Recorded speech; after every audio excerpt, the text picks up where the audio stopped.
distinguished guests, ladies and gentlemen, a very good AM and PM to all of you. Welcome to the 29th Malta International Conference, brought to you online for the very first time. Although it does feel a little strange and perhaps distant to be welcoming you from my screen to your screens, well, let us not be dampened in our excitement towards the conference at all. Instead, let me urge all of you to rejoice despite the many challenges that we are facing. We are here, we are all sharing and connecting. For those of you who have been following us throughout the years, you know there is always a good lineup of events throughout the conference. For those of you who are joining us for the first time, I'm quite sure you won't regret this experience at all. Ladies and gentlemen, let us begin the opening ceremony this morning, in the Malaysian time, of course, with a viewing of the Malta corporate video.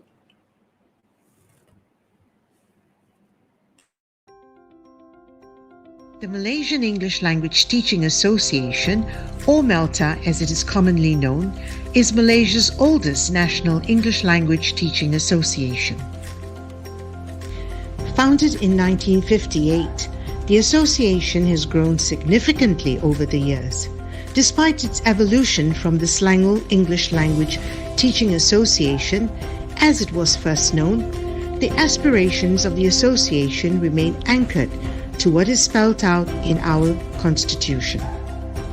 We are an association of English language teachers dedicated to advancing English language education.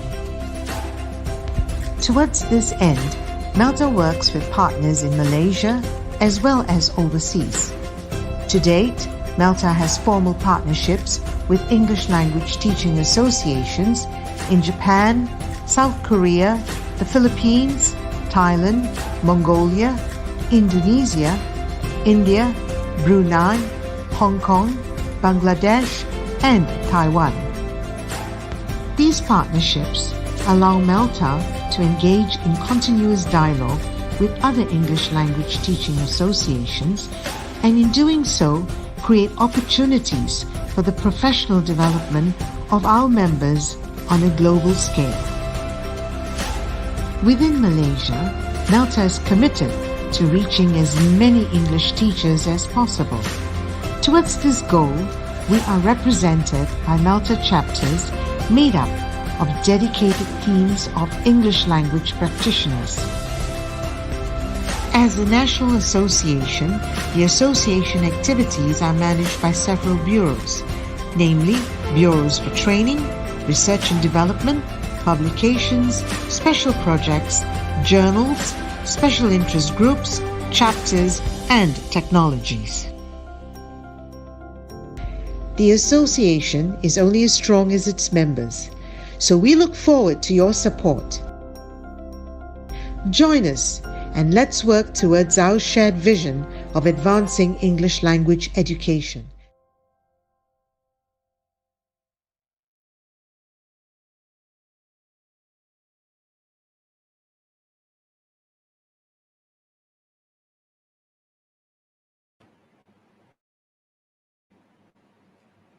And now, ladies and gentlemen, it gives me great pleasure to call upon the President of Malta, who is also the chair of the 29th Malta International Conference, Associate Professor Dr. Ramesh Nair, to give his welcome address. Dr. Ramesh, over to you.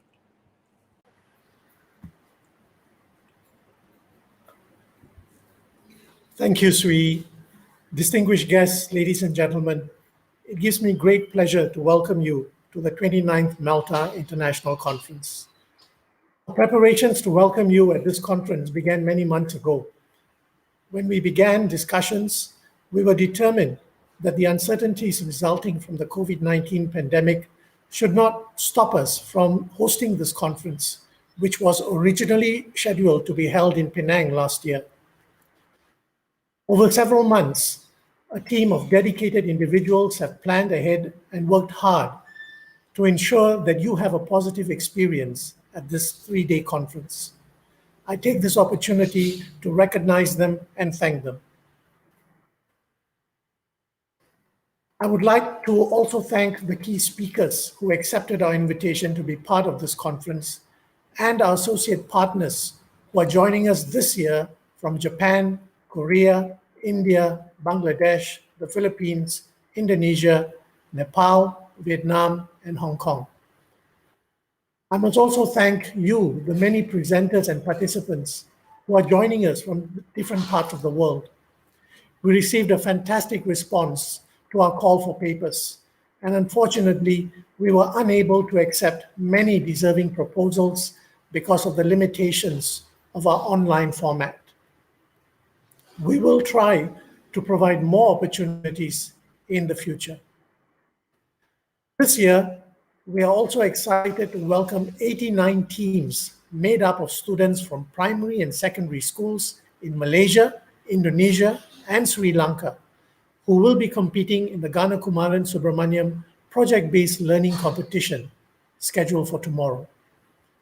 This is the first time that we have teams participating in our student event, and we hope to receive more international interest in our future student events.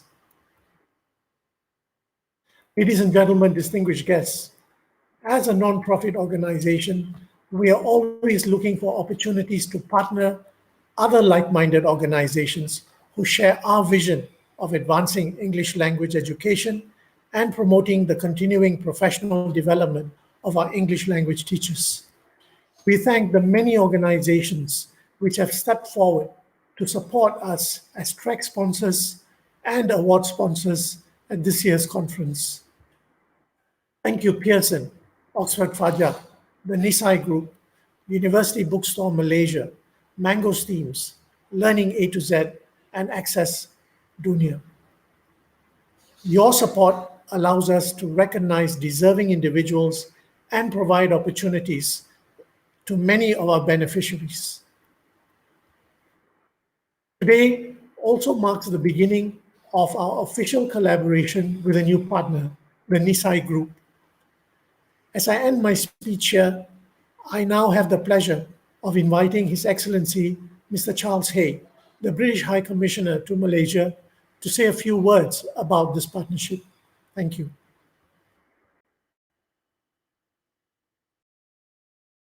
Language. I'm delighted to be here at the beginning of a prestigious collaboration between NISAI and the Malaysian English Language Teachers Association, taking place at the 29th Malta International Conference. I'm delighted that the High Commission has been supporting NISAI Group in their initiatives, taking forth their aspirations and the aspirations of the Malaysian National Blueprint 2013 to 2025 to promote English language literacy. The commitment of NISAI in improving the standards of English language is commendable, and this partnership with Malta will no doubt support Malaysia in achieving her targets and aspirations through the Education Blueprint. Before I talk about this particular partnership a little bit more, I'm going to say a few words about the many education links between the UK and Malaysia. Because it's one of the greatest pleasures for me as British High Commissioner here in KL that we have such incredibly strong education links between our two countries. It's no secret that the long-standing historical ties between the UK and Malaysia and our close economic, commercial, political and diplomatic relationship has influenced a thriving education ecosystem that I think both of our countries benefit from mutually. The UK, of course, offers a world-class educational experience, and the UK education sector has a well-established reputation for high quality at every level. UK qualifications are of a high standard and are internationally valuable, whatever form they take and wherever they're gained. Malaysia remains the second largest host country globally for UK transnational education. And in 2019 to 2020, there were some 45,000 students studying UK degrees in Malaysia, not to mention the 19,000 or so Malaysians studying in the UK. Of course, the COVID-19 pandemic has shifted our global world quite drastically, notably in the world of education, and a shift, of course, to online learning. So we can't be complacent about the future health of this relationship. We need to keep working at it. And UK and Malaysian schools and universities alike have had to innovate and challenge current ways of delivering higher education to remain competitive in this global economy. As we've all gone into lockdowns, the possibilities for interactions, of course, have been limited, which is a great pity, particularly in the education sphere, because the relationships formed by students working across international boundaries is immensely valuable. It can create lifelong bonds, and the UK government strongly recognises this in our policies of openness to educational partnerships. I'm sure that most of you will have heard by now of the Turing Scheme, the UK's newly launched international education mobility scheme. It's going to fund 35,000 global exchanges from September of this year, including university study, school exchanges and industry work placements. And apart from gaining an educational qualification and work experience, the cultural exchange that will take place through this scheme, I think, will prove invaluable in developing global graduates with broad horizons. Supporting students to study abroad helps us to raise a generation of mobile, culturally agile people who can succeed in this increasingly global marketplace. We very much value Malaysian students who come to the UK to study. The government has made a number of policy changes recently to support international students in the UK. For example, those who are studying by distance blended learning are eligible to apply for the graduate route beginning in the summer of 2021. And this provides an opportunity for Malaysian students who've been awarded their degree to stay and work in the UK at any skill level for up to 2 years. I think this is a fantastic opportunity for Malaysian students to acquire workplace skills in the UK, which they can then use to support the Malaysian economy on their return. But anyway, back to today's business, which is the signature of this very exciting MOA. The NISAI Group offers inclusive and quality assured education in Malaysia through online education and delivery in an inclusive and secure environment. And they support learners of all backgrounds through holistic education that is both affordable and accessible. And this partnership that we're seeing today between NISAI and a highly reputable non-profit organisation in Malaysia, I think that shows the UK's commitment also to contribute to Malaysia's education agenda and help develop English language education here.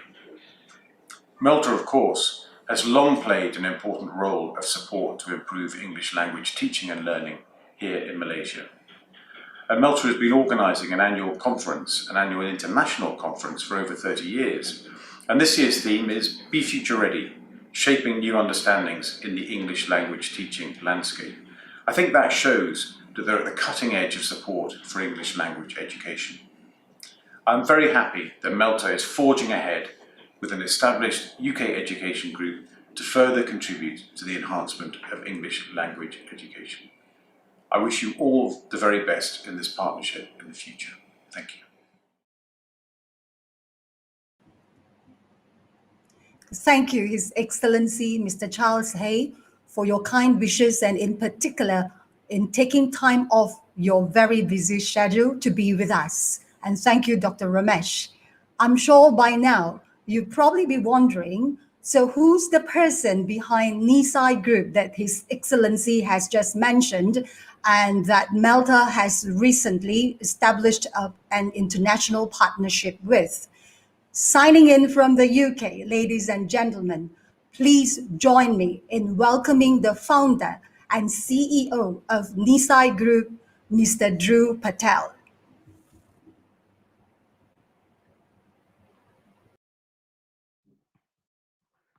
Good morning, ladies and gentlemen.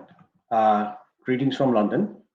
It gives me great pleasure to be here today to support the important work of MELTA. 2021 is a landmark year for me and NISAI. 25 years ago, we started teaching online in a way that was new and different. Some thought it was exciting, whilst others thought it was too distant from what we had done previously. Now, in the midst of this pandemic, online learning is accepted in many cases as an acceptable alternative, but I see it as a complementary and incredible viable alternative. It cannot be underestimated the opportunity that English language can bring to learners of all language ages. It plays a major role in the progress of globalization, and whilst at present this is difficult, without the free flow of human capital, this means that we have an opportunity now to support learners in developing skills and knowledge to be ready when things change. In addition to the need of developing skills in English, we also need to ensure that international accredited qualifications curriculum are available. Through our partnership with Cambridge International, NOCN, and Melta, we hope to support learners across the region to fulfill their dreams and follow their chosen pathways, whether accessible, that it be employment or higher education. These opportunities should be accessible to all, and those from disadvantaged backgrounds, special educational needs, or those with disabilities, both physical or mental, learners from remote areas should have the same opportunities as those in urban and metropolitan areas. Proficiency levels of English and international recognized education and blended activities to develop skills in creativity, collaboration, communication, and critical thinking will create a generation of young people who will believe opportunity and the skills to be integral part of their communities. We have this opportunity with Melta, and we see this forging of our partnership with Melta to achieve these goals and aims which we would like to work together with. And we also look forward to working with and supporting Melta moving forward. And really wish you all a very best for this conference. And thank you very much. And I hope you really enjoy this conference. All right. Thank you, Drew. We certainly look forward to many meaningful and impactful projects with Nisai Group. And next, ladies and gentlemen, the exciting moment has come for us to find out the winner of the 2021 Hyacinth Goddard Award. Please welcome the Vice President 2 of Malta, Datin Dr. Cynthia Yolanda Dawes, to announce the result. Cynthia, over to you. Thank you, Dr. Chia, and a very good morning to all. The Hyacinth Goddard Award was set up in May 2001 to honor Professor Dr. Hyacinth Goddard, a leading figure in the field of English language teaching in Malaysia. Malaysian English language teachers in primary and secondary government schools are eligible for this award. This year's recipient of the Malta 2021 Hyacinth Goddard Award goes to Samuel Isaiah, a passionate educator and leader who strives to bridge the gap between theory and practice by challenging the status quo as well as leading collaborative professionalism. He has served in a rural indigenous school in Pahang, Malaysia for 9 years and is currently completing his master's degree in educational policy and leadership under the illustrious Fulbright Scholarship. Recently, he was named as the top 10 finalist of the prestigious Global Teacher Prize 2020. His work with his Orang Asli students has been centered on showing that every child is capable of learning. His students have since discovered a newfound belief in their capabilities as they have been empowered to embrace meaningful learning. Also, he is a champion of 21st century lessons and was a master trainer with the Ministry of Education, Malaysia. He co-founded Edufication recently, an independent education organization that aims to elevate the capabilities and influence of teachers, as well as igniting critical education discourse in Malaysia. With Edufication, he led the Cikgu Kickstart Awards, which focused on encouraging the design and implementation of unique solutions tailored to the various needs of different schools in diverse localities. This initiative has provided Malaysian public school teachers grants, professional development, and networking opportunities. It has also led, through this initiative, to the unearthing of 15 teacher finalists, with their projects reaching over 5,000 students and 1,000 teachers nationwide. Samuel Isaiah believes that the essence of sustainable and impactful system change is collective leadership, accompanied by greater partnership between organizations led by inspired educators. Melta takes great pleasure in presenting the prestigious Hyacin Goddard Award to Mr. Samuel Isaiah, a worthy recipient of this award. Now, I know even if he cannot hear, I encourage all of you to give him a big round of applause, because I'm sure he can feel our resounding applause. Once again, congratulations, Mr. Samuel Isaiah. Thank you.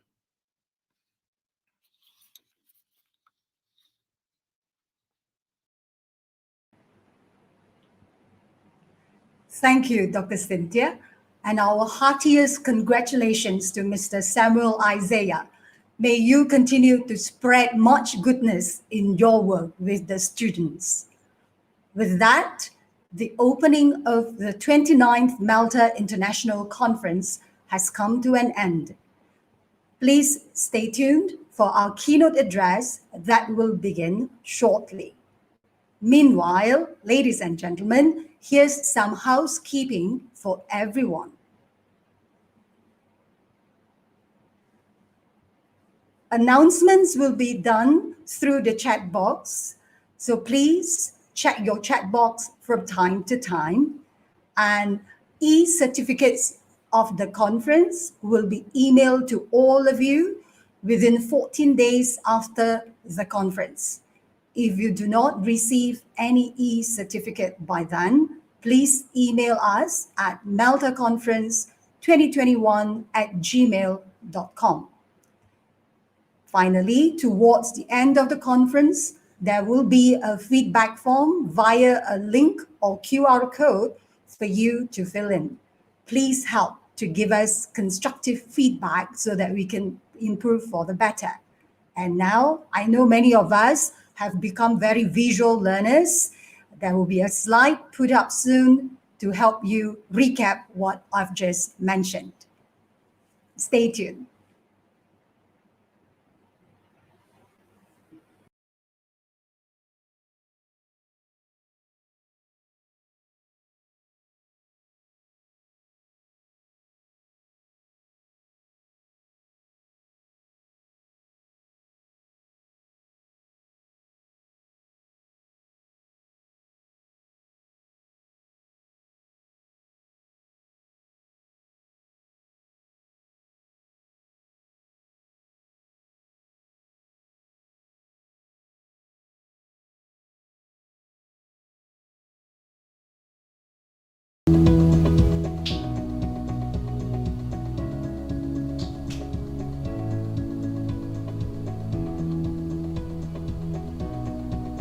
Kevin, let me know what else, what next,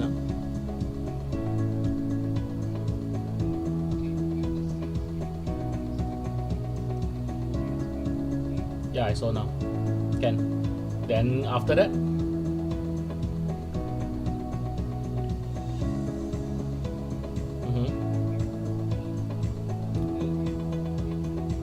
What time?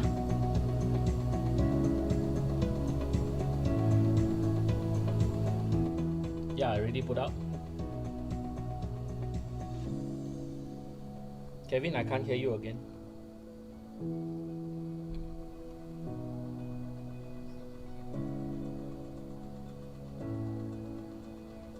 Just a moment.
Ladies and gentlemen, today we are very honored to have invited Dr. Heath Rose, Associate Professor of Applied Linguistics and Dean of Discipline at the reputable University of Oxford, to deliver the keynote.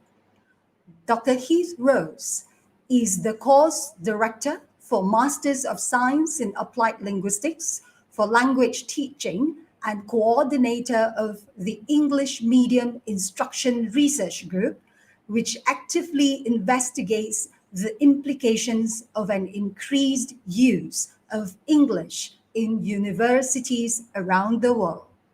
Dr. Heath's research and supervision of his doctoral students mainly explores the implications of globalization on language education in Southeast Asia, such as Malaysia and the Philippines.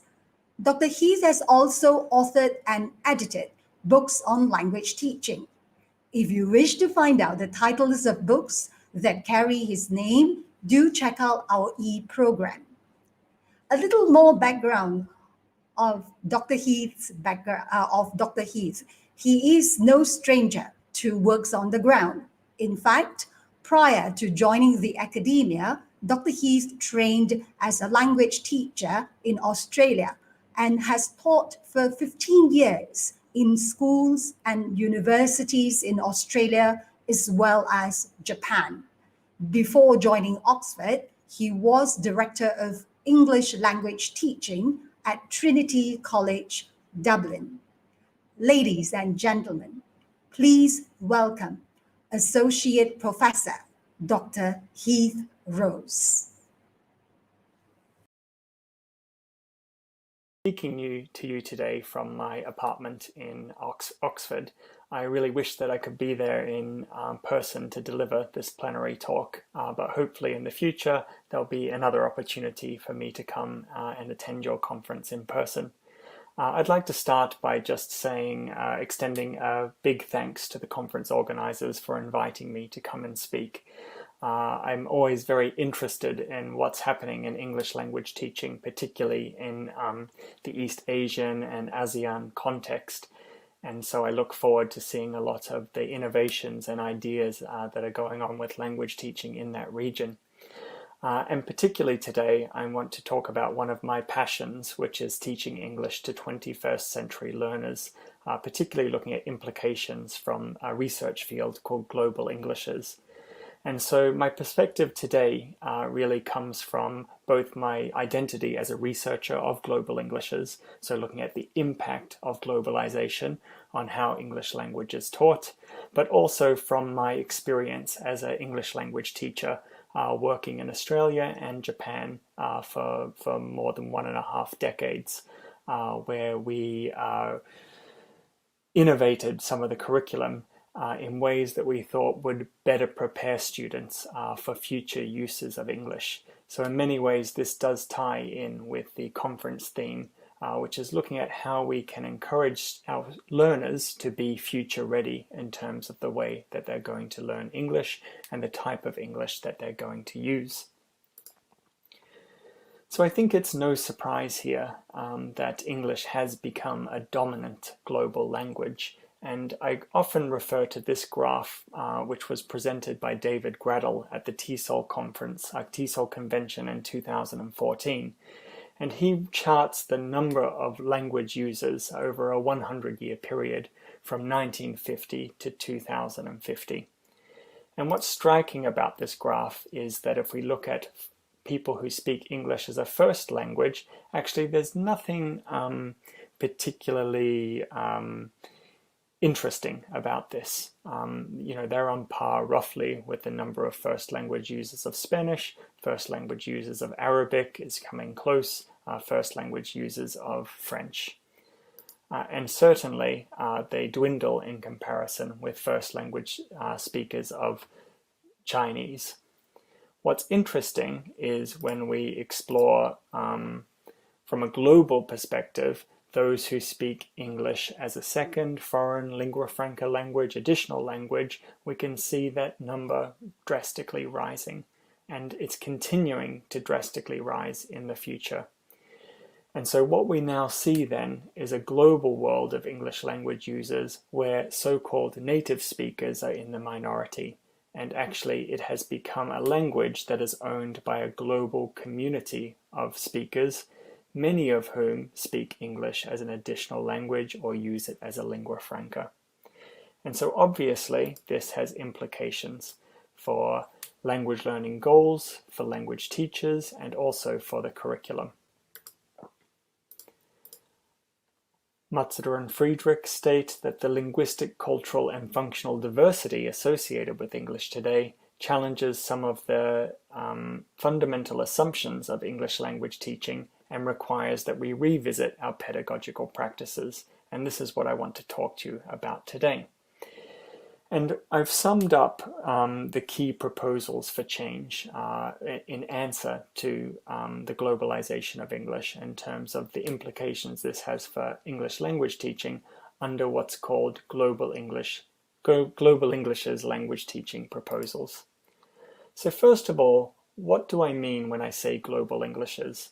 My colleague Nicola Galloway and I use this as an umbrella term to incorporate the work of World Englishes, which some people might be familiar with.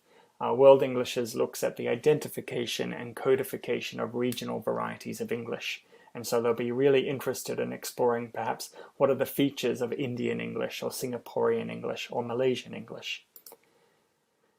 It also incorporates the work of English as a lingua franca, which examines English use within and across such borders. So for example, English as a lingua franca would be more interested in what happens when people in Malaysia speak to people in Thailand and Singapore in a meeting together, and the kind of English language norms that develop out of those sorts of situations. It also incorporates the work of English as an international language, and this is commonly used in the realm of ELT, which is a new paradigm for rethinking research and practice. So what does it mean to use English as an international language? And so I use the term Global Englishes to incorporate all three of these ideas. And particularly, I'm interested in exploring what are the teaching implications of the global growth of English. All of these fields have a similar underlying ideology. They all view English as plural, that is, there's no one correct form of English. They focus on the use of English by non-native speakers. They all focus on the global ownership of the language. They all help inform the sociolinguistic challenges of a globalized world, and importantly, for today's talk, they have implications for English language teaching. And so this is where we've seen a lot of work crop up in recent years, including my own work with Nicola Galloway, which we sum up in a book called Global Englishes for Language Teaching. But there's also really important work that's happening in Asian contexts, including in ASEAN contexts, as we can see by this edited book, which looks at critical perspectives of global Englishes in Asia, which includes chapters really focusing a lot on both East Asia, but also that ASEAN context, which is really an interesting context to explore, particularly as English is the working language of this economic organization. You might also see the term teaching English as an international language being used, and so I just want to emphasize today that a lot of different terms are used to describe similar phenomenon. And so today, when I'm talking about global Englishes for language teaching, it's very much in the same way that other people might talk about teaching English as an international language. Actually, for me, I don't make a distinction between the two. I just think they are preferred labels from people working in slightly different fields. So when we look at the proposals for change, and so these are proposals for things that teachers can do differently in their classrooms, things that we can change in the curriculum to make our students more future ready to use English as a global lingua franca. And we've summed up previously these proposals into 6 main categories. So these include increasing world Englishes and English as a lingua franca exposure in the ELT curricula, emphasizing respect for multilingualism, raising awareness of global Englishes in the classroom, raising awareness of ELF, English as a lingua franca strategies in the classroom, emphasizing respect for diverse English-using cultures and communities, and changing teacher hiring practices, or at least challenging those that are deemed normal. So I just want to quickly go through each of these to explain them in a little bit more detail. So the first one is about increasing world Englishes and ELF exposure in the ELT curricula. So there's a bit of an issue at the moment in a lot of English language teaching curricula, in that there's a problem of widely used models not representing global usage. So often General American or British English are used as the standard in the classroom, even though received pronunciation, which is the spoken version of British Standard English, is only spoken by about 3 to 6% of the UK population. So it's not even a majority in this country that I'm speaking from now. And also General American is also fairly problematic, as it's not a single standard. So students need, rather than trying to adhere and understand these 2 standards, students in the future, to make them future ready, need English for global usage, not merely for communication with native speakers of these standards. And Saraceni says to support the notion of standard English is incompatible with the complex reality of how English is used worldwide today. And so here we can see a map of the UK which shows diversity that exists even in the UK. So even if, say, a Malaysian student worked hard to really understand and focus on British Standard English, particularly the spoken variety, they might get quite the shock when they travel to the UK and find that a lot of the speakers even here, who are supposedly speakers of this standard, actually deviate quite a lot from it. So a global Englishes approach argues that exposure to diversity of English is essential for communication and essential for intelligibility and comprehensibility. So we need to become accustomed to a lot of different accents in order for successful communication to occur. So to be able to successfully communicate with people all over the globe, students need to comprehend different varieties so that they are better prepared to deal with English interactions in international contexts.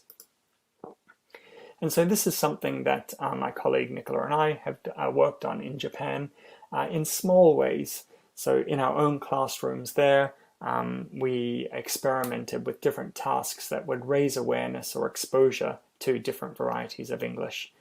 So one included a listening journal, which was used to explore students to a range of accents. And so we got students to listen to different accents as a homework task and record reflections in a journal about different features that they noticed and their attitudes towards them. We also had them engage in a presentation task where they had to research a variety of English. So for example, they might choose Indian English, as this picture shows, and do a short group presentation to try to introduce members of their group to different features of that variety. Matthew Sung in Hong Kong has done quite a lot of work in this area as well, where he has worked with his EAP classes at a university to encourage students to seek out and engage in ELF communication for homework tasks. And we've seen similar work actually come up in contexts such as Thailand recently, which are looking at global English's innovation in Thai high schools and universities. And so I think teachers are starting to experiment with different ways and actually reporting on those experiments in ELT journals to kind of share their experiences of raising awareness. So there's one proposal for change. Another proposal for change is about emphasizing respect for multilingualism and emphasizing respect for diverse English-using cultures and communities in the classroom. So what we see now is a movement away from these kind of monolingual ideologies to multilingual ideologies, where we see that in general in ELT, we are moving away from the notion of an English-only pedagogy to the use of other languages for certain functions as being quite facilitative for language learning goals. We also see a movement away from encouraging students or making students believe that they should reach a native-like goal against a native-like standard to become a multi-competent speaker. And so the fact that they can speak multiple language actually increases their linguistic competence to function on a global scale. And we're hopefully also moving away from this idea that where monolingual teachers are valued to a situation where actually a teacher's multilingual status is seen as a great asset in the classroom, in that they can become role models of good language learners themselves. But what we see in a lot of curriculum, particularly in commercial textbooks, we see it particularly in materials, a real focus of connecting English language teaching to English language cultures such as Britain and America, and this idea of the native speaker being the norm. And so we see it every day, a lot in commercial materials. I've included examples here where students have to read about British history or everyday life in the USA. So the language is constantly tied to these Anglophone cultures. Even though students of Malaysia, for example, might be more likely to use English with people in Thailand, in Singapore, we rarely see those cultures, those English-using cultures represented in materials. We also see some culturally inappropriate materials that really are wedded to a perhaps British or American way of life. And so, for example, in this one, we see English being used to chat up or as a language of dating, which might be seen as very inappropriate, for example, to use in Malaysian high schools. So what we see from a global English's perspective is kind of challenging or trying to break this connection between the idea that English language is used in Anglophone contexts only. And this connection is really hard to break. And an example of this is some work of a former doctoral student of mine, so Mona Serbe, in 2018 examined, where we wrote a paper together, which looked at an examination of 4 high school upper intermediate level textbooks in Germany. And so we thought that this would be a very interesting context because the state of Germany said that its curriculum was preparing students to use English language as a European lingua franca. So we wanted to see whether this was represented in the materials that they had selected to use in those high schools. And we realized that although textbooks only provide one perspective into classroom practices, they do remain a prevalent source of teaching and assert a major influence over the way language is taught and the way students view the language. What we found in that analysis was that there was an over-representation of UK target users and cultures. And it was very, very rare to find representations in textbooks of German students imagining situations where they were using English with other non-native English speakers. And actually across the series of textbooks that we looked at, we only found one task where students were asked to imagine themselves in an English as a lingua franca situation. And this was when they had to prepare for an interview when they were applying for a job in France, but using English, as the medium of that interview. That was the one task. Otherwise, the typical tasks that students were involved in were things like communicating with a British tourist in Germany, or different tasks like writing a letter to a host family in America. So we found very little innovation there. So I think a lot more work needs to be done to really highlight the multilingual use of English across different and diverse cultures that go beyond, the ideas of tying it to native English speaking or Anglophone countries such as Britain, the US, Australia, and so forth. And I think really for contexts like Malaysia, I think this is even more important, considering that you have a English-using culture right at your doorstep. As I mentioned, with the use with ASEAN using English as the working language, I think English has a very core role right there. And not to mention actually the long history that Malaysia has with English use in other domains as well. That it's more than just a foreign language to use with foreigners or in foreign contexts. Actually, it's a working language even within your local context. And we have to really ensure that this kind of culture, this kind of multilingual use of English is really represented in the materials that students are using. So also, I think there's a need to talk to students directly about how English is used and to raise their awareness of global Englishes.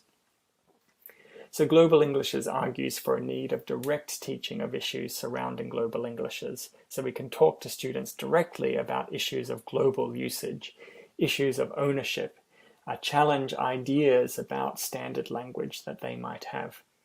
And so again, this ties in with a lot of work that my colleague Nicola Galloway has done, where she looked at raising awareness of global Englishes and in her classrooms, and saw an increase in confidence in student self-perceptions as multilingual users of English as a result.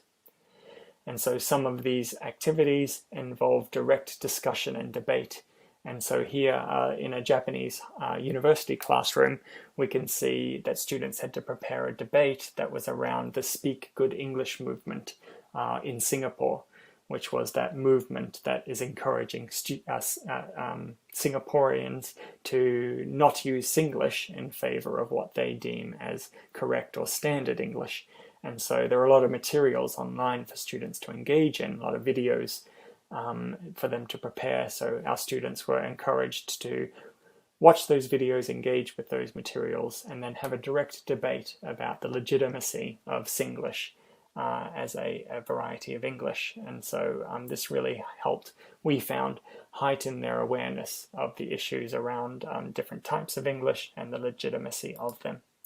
And so you can see here the students engaged in debate and discussion where we're talking, they're talking directly about the use of English in different contexts and as a global language. We can also, a further proposal for change is about raising awareness of English as a lingua franca strategies. And so what we see is that communication strategies in traditional ELT tend to focus on the importance of being understood by a native speaker. For example, we might teach students communication strategies to ask for clarity, or for repetition. We teach them phrases such as, "Oh, could you say that again?" Or, "I didn't quite understand that. Can you say it another way?"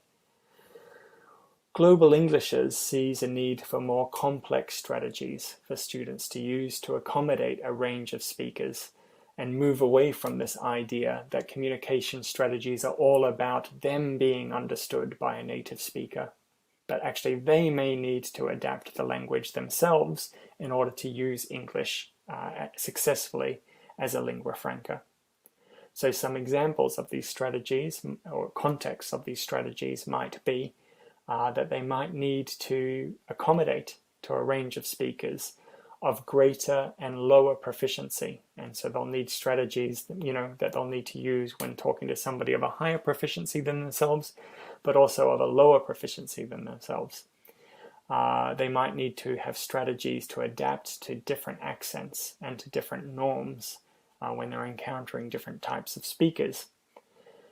And they might need strategies to accommodate those from different linguistic communities with different pragmatic norms of how English is used.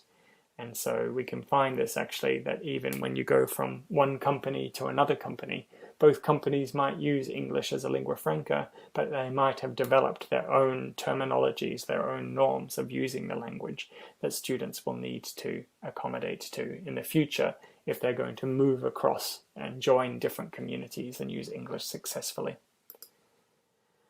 An interesting study, an example of somebody tackling this issue and encouraging ELF strategies is by Vetterol in 2013.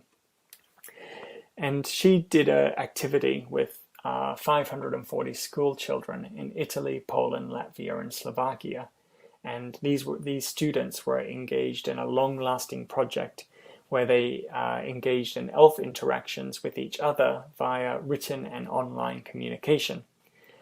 And so the activities had good pedagogical value for learners to develop their strategies to communicate with peers.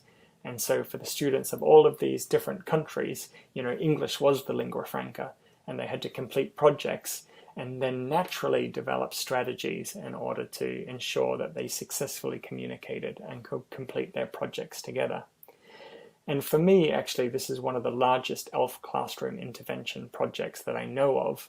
And I think, speaking in light of the current global pandemic, where a lot more classroom activities have moved online, I think this kind of activity is quite a useful blueprint of what can be done in virtual spaces.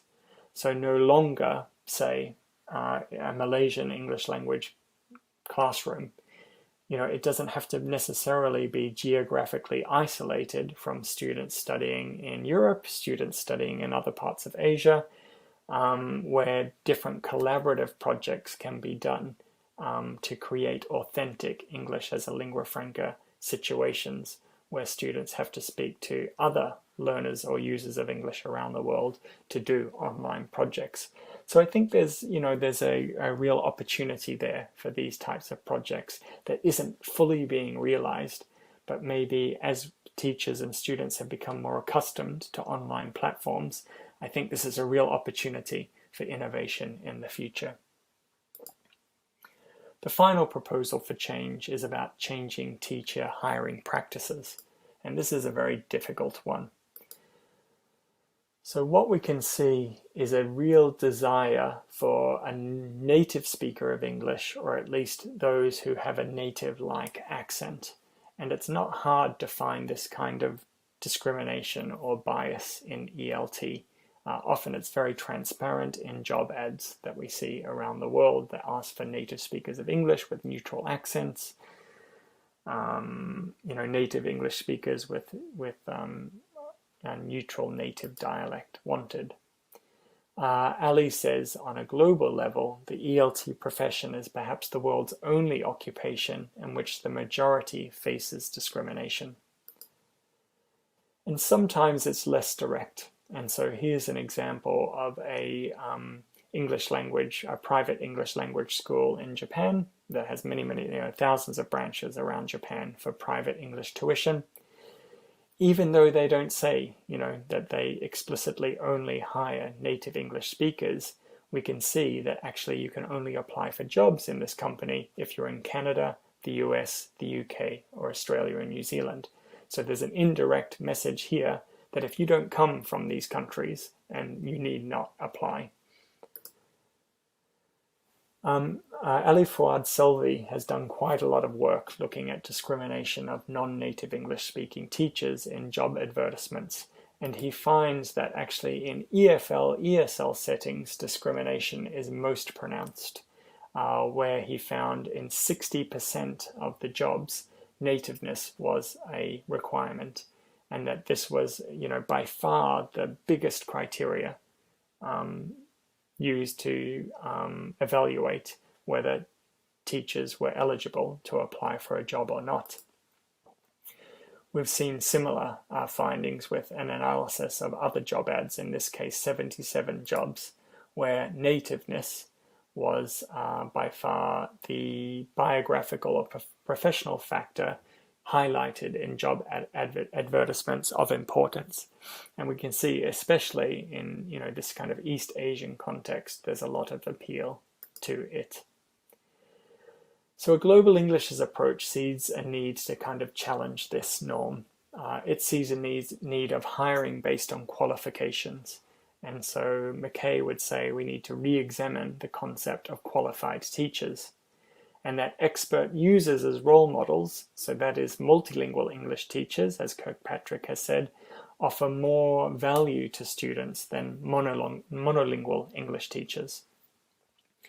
And I've often said it's very strange that in the ELT profession, that a monolingual English teacher can be considered an expert in language learning and teaching, when some have never learnt a language or mastered a language in their life personally themselves.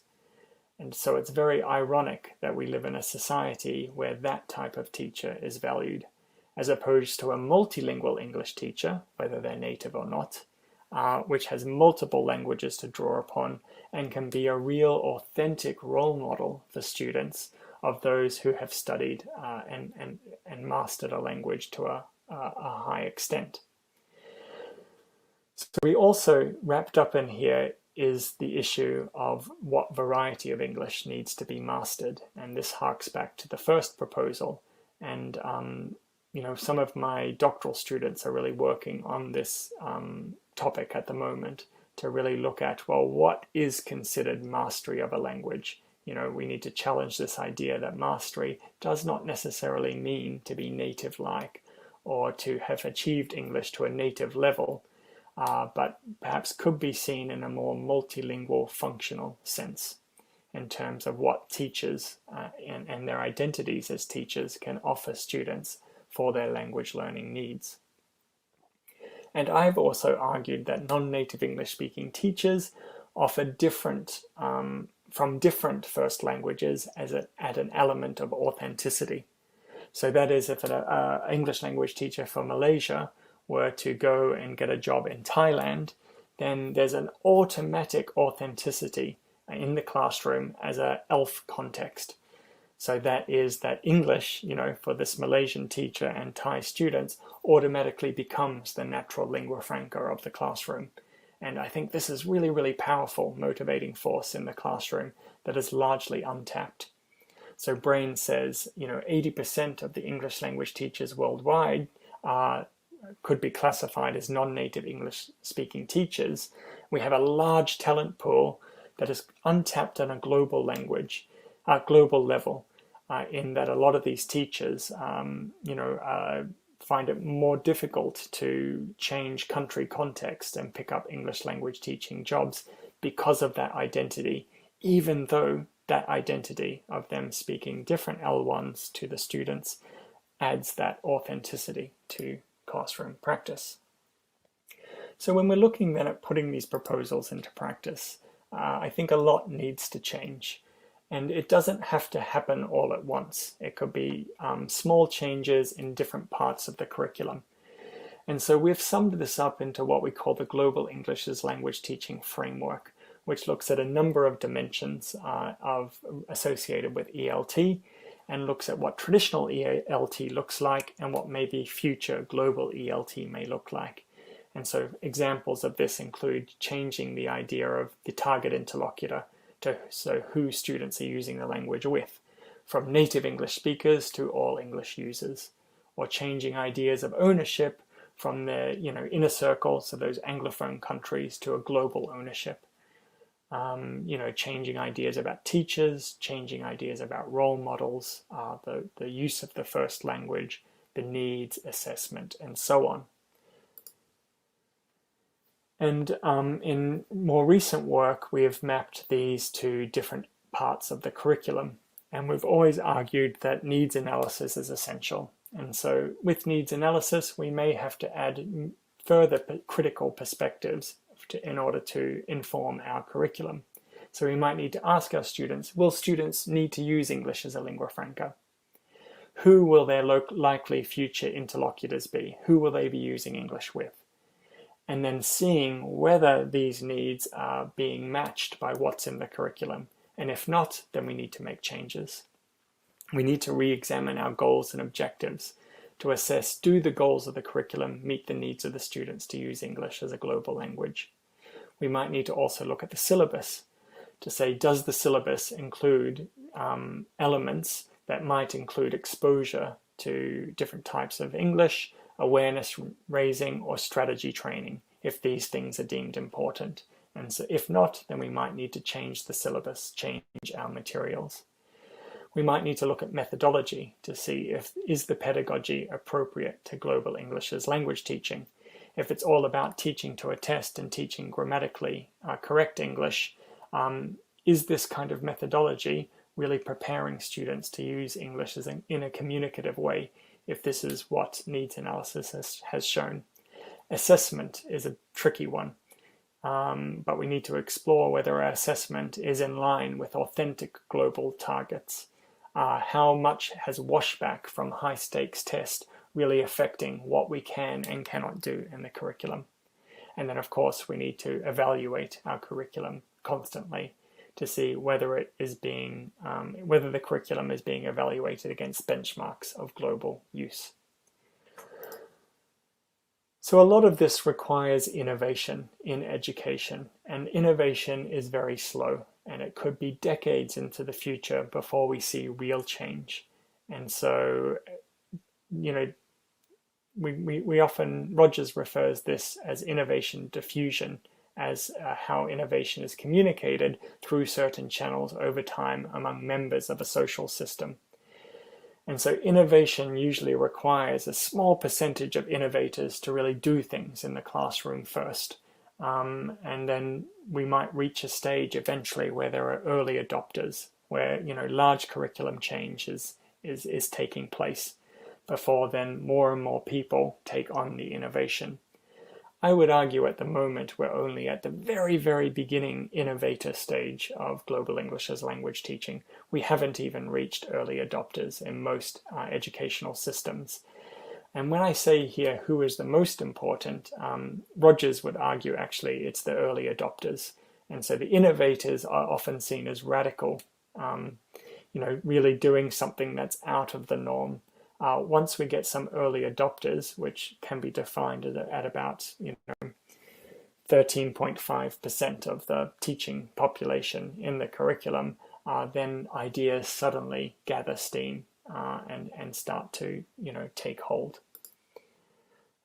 So really we are at this innovation stage, and this is why I get quite excited about delivering these talks, because I think the more and more teachers that are experimenting with innovation, the more knowledge that we can build up to get a better picture about what good global English as language teaching looks like.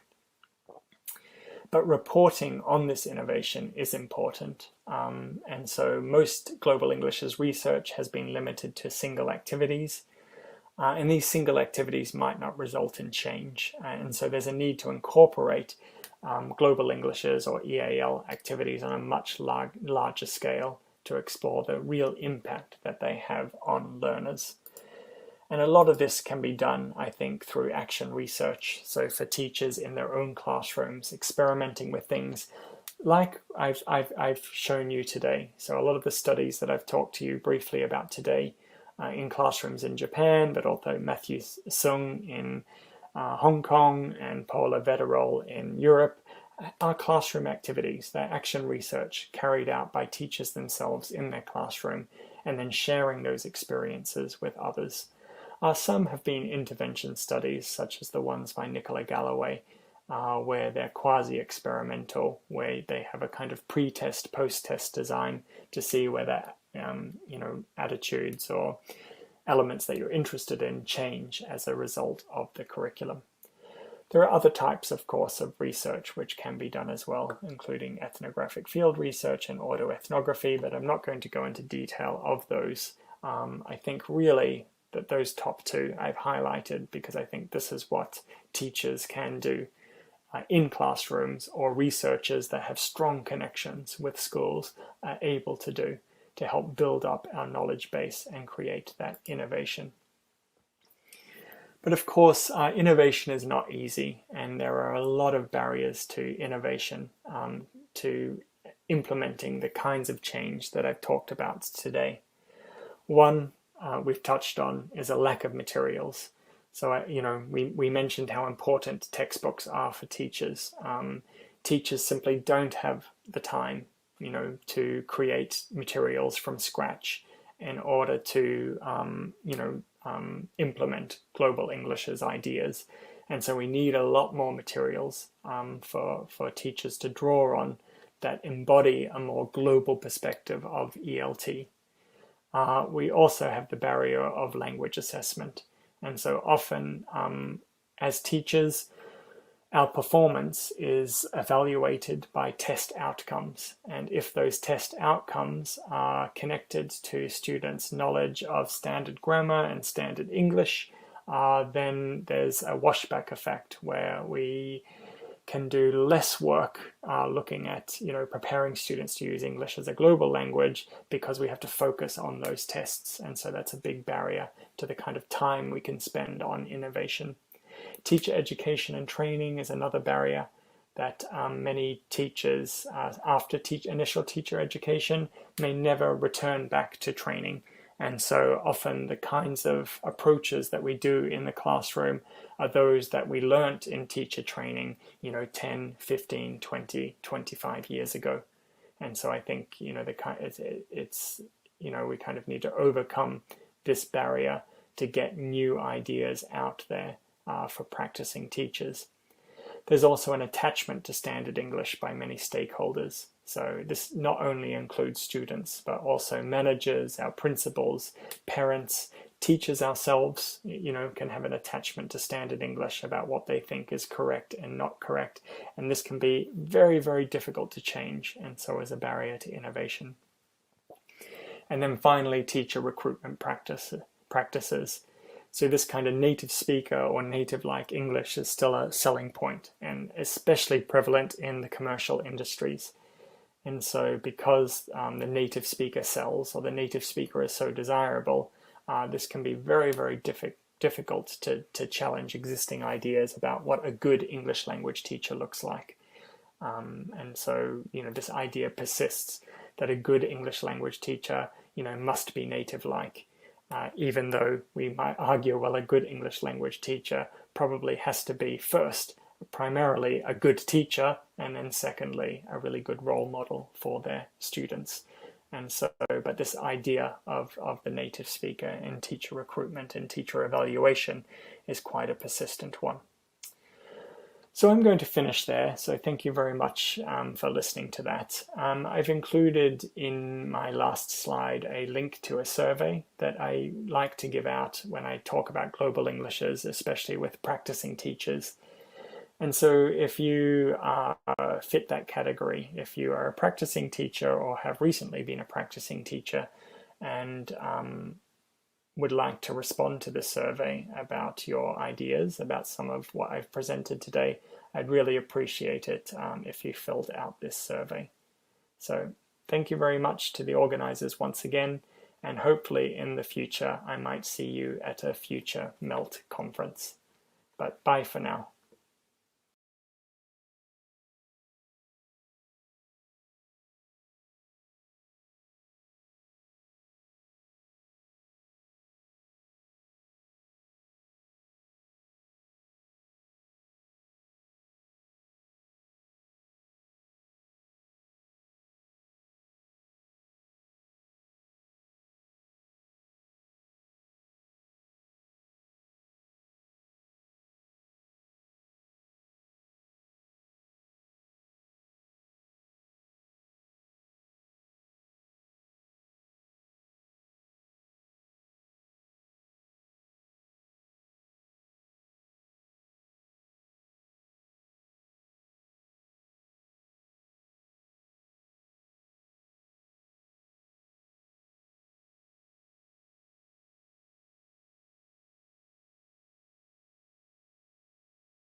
Hi, apologies for the earlier glitch. Ladies and gentlemen, let us express our many thanks to Dr. Heath Rose for taking the time off to record that keynote for us on Global English's language teaching proposals. In many ways, I feel that this keynote is a strong affirmation to all of us, especially multilingual as well as authentic teachers in the ASEAN countries or even in Malaysia. His point, I hope today, would be very good take-home messages for all of us, particularly on having diverse cultures well represented in learning materials for the students. And of course, my personal take is on hiring authentic teachers. So ladies and gentlemen, this marks the end of our keynote address this morning. Please remember to rejoin us for the first plenary session by Dr. Azlin Zaiti Zainal on teachers' professional development in times of crisis at 2 p.m. Malaysian time.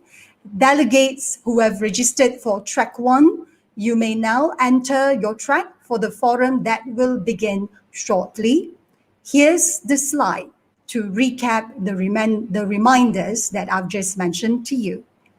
And now that's all from me, your host of this morning. Happy conferencing, everybody, and thank you very much.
Ladies and gentlemen, our track 1 session will begin in 2 minutes time. Thank you.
Hi, I'm Sharmila here.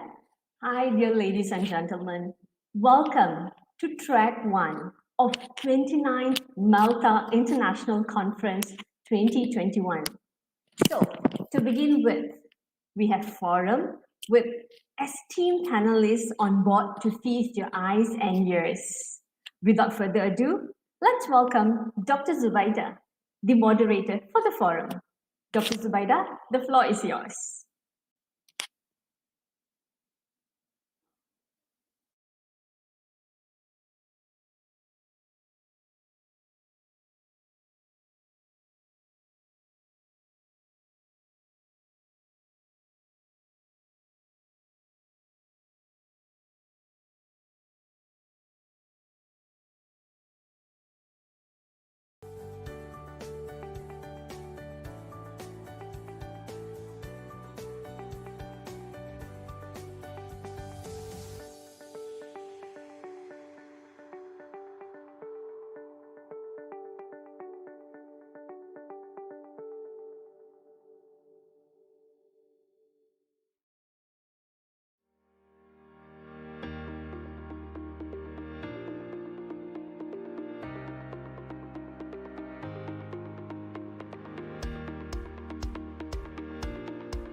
Hi, once again. Apologies for the technical glitches.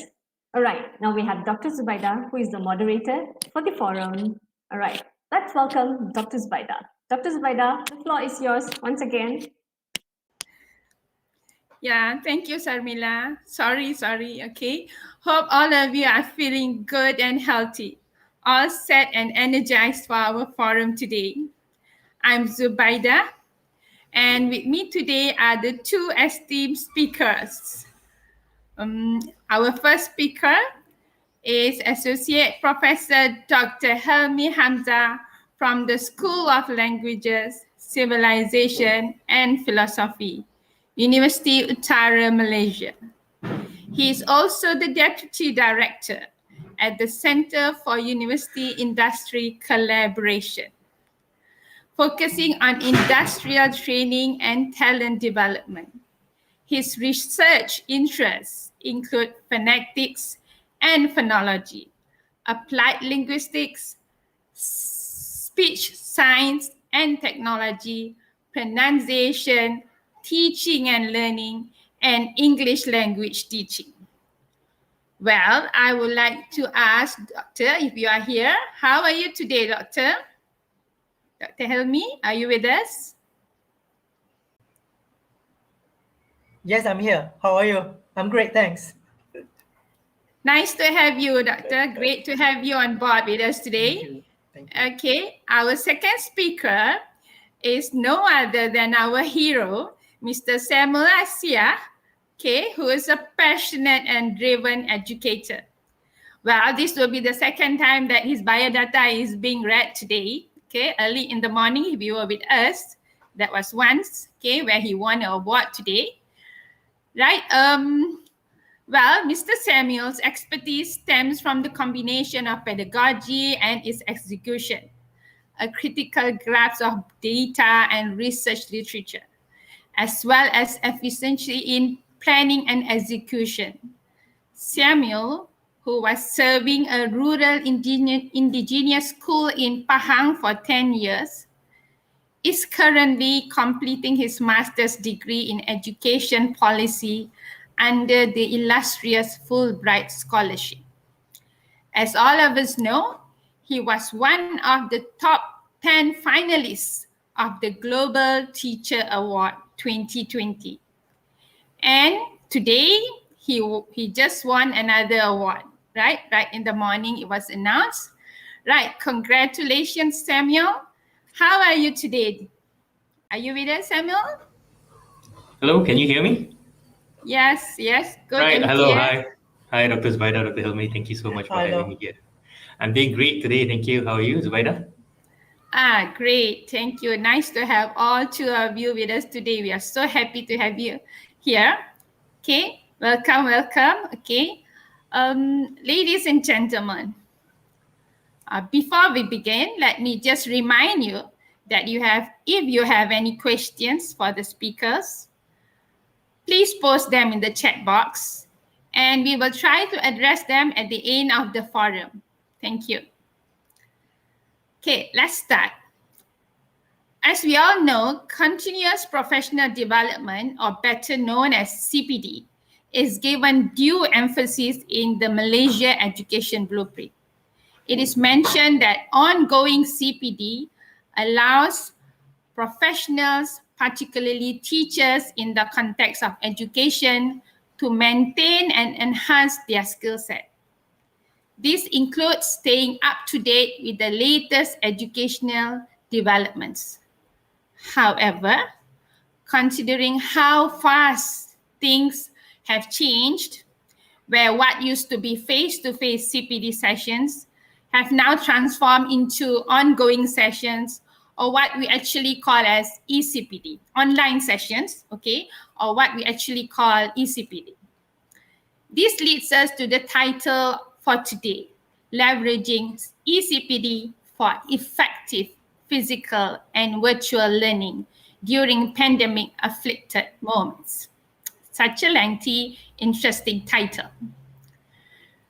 Right.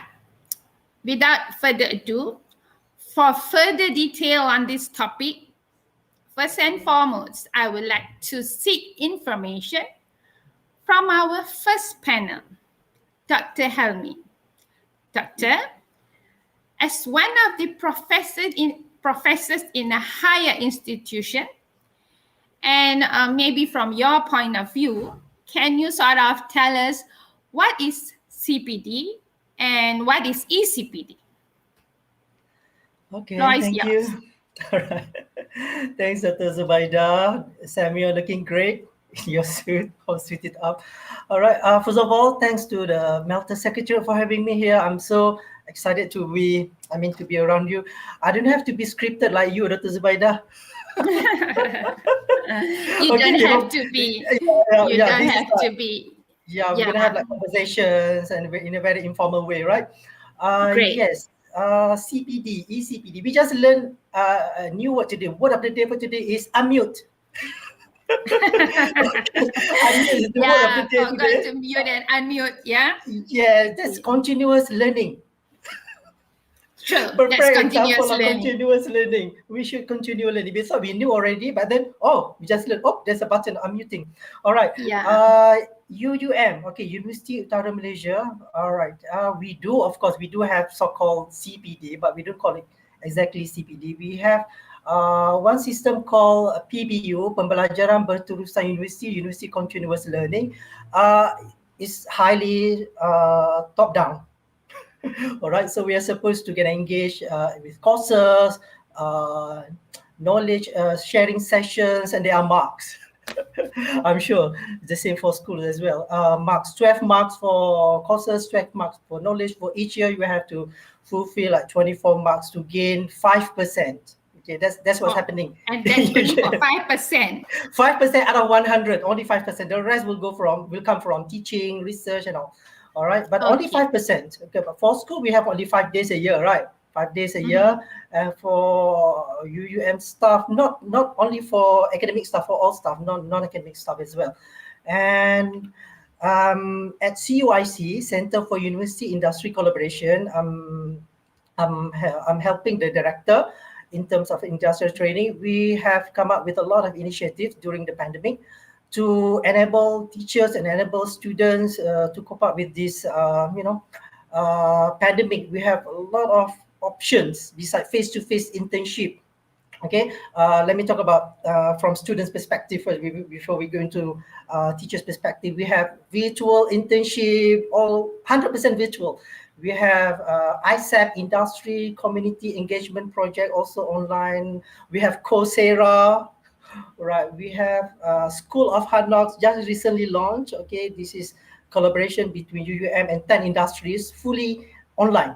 Okay, it's conducted online. All right, we have Upskill Better Ground, Northern Transformers. So all these initiatives come from CUIC, Center for University Industry Collaboration.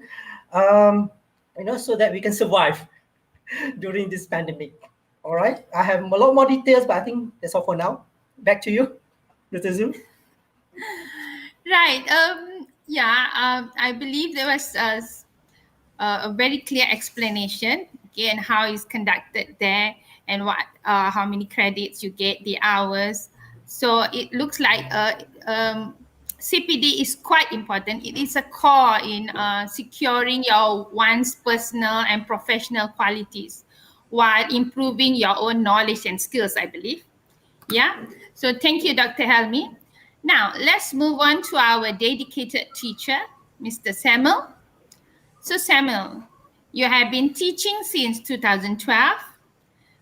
That's for almost 10 years now, yeah? Am I right?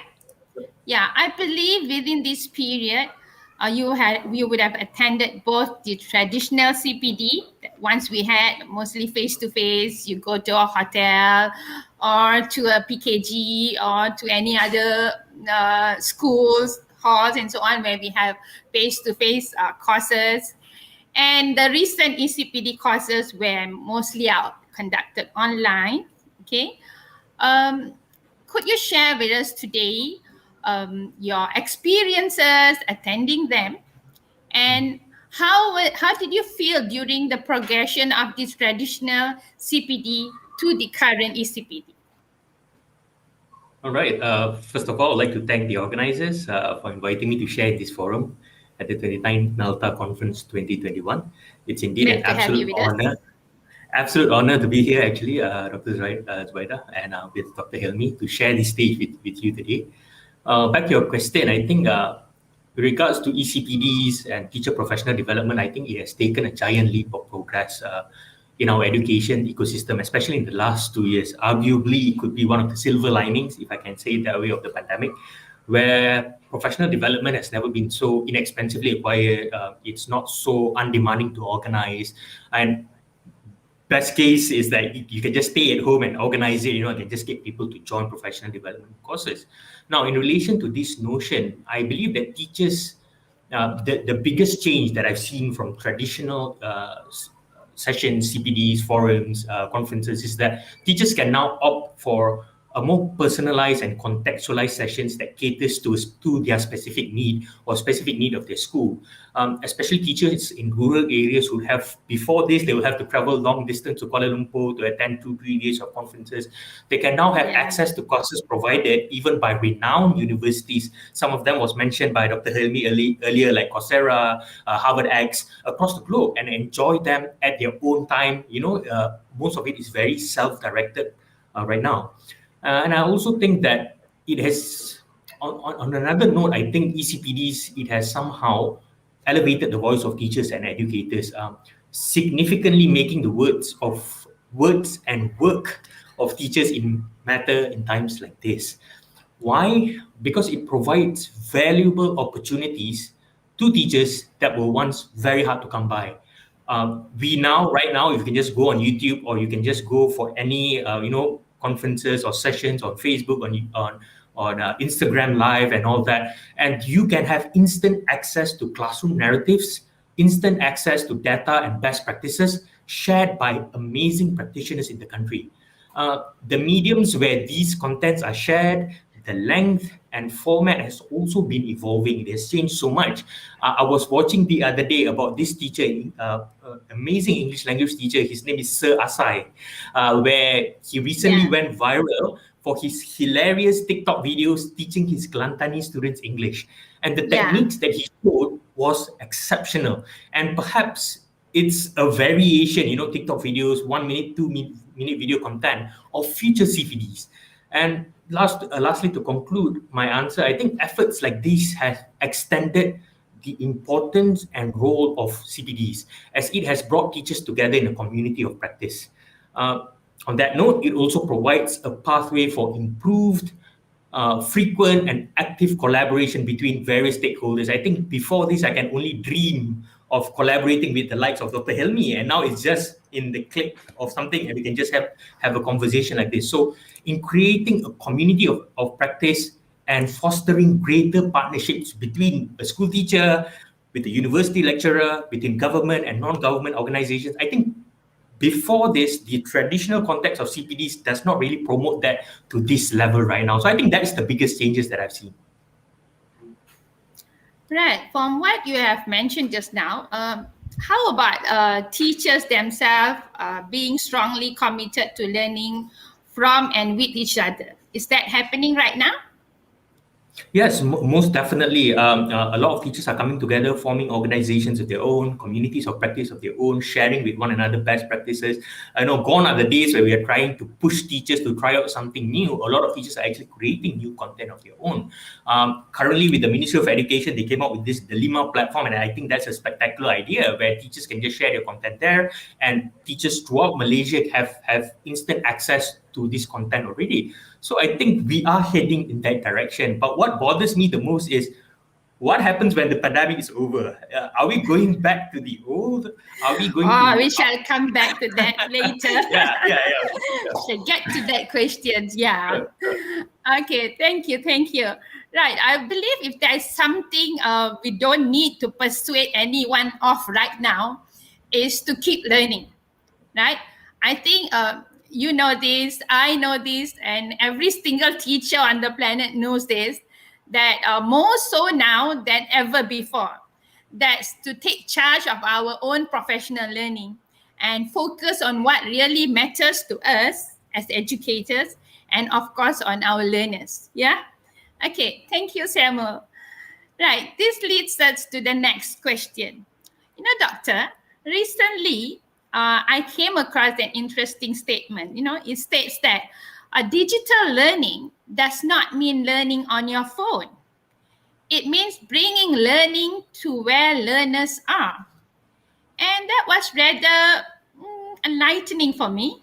Okay, so now, Doctor, based on your experiences and so on, what do you think are some of the challenges faced in the implementations of virtual CPDs? Okay, thank you, Dr. Zubaida. Your question is sort of philosophical, so I'm going philosophical now. All right.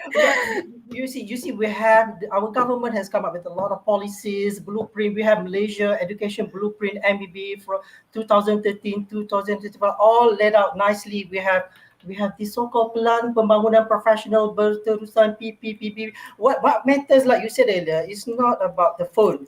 It should come from you, from us. I think I would like to highlight one word today, another word of the day today. The word is metacognition. I'm sure you heard of this, right? Metacognition. Yeah. We should go beyond thinking now, beyond cognition.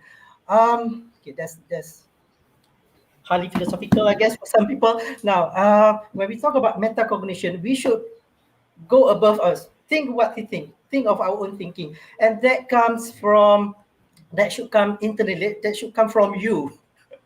You should power up yourself. You should empower yourself. All right, and this is applied to all areas in our life, including continuous professional learning.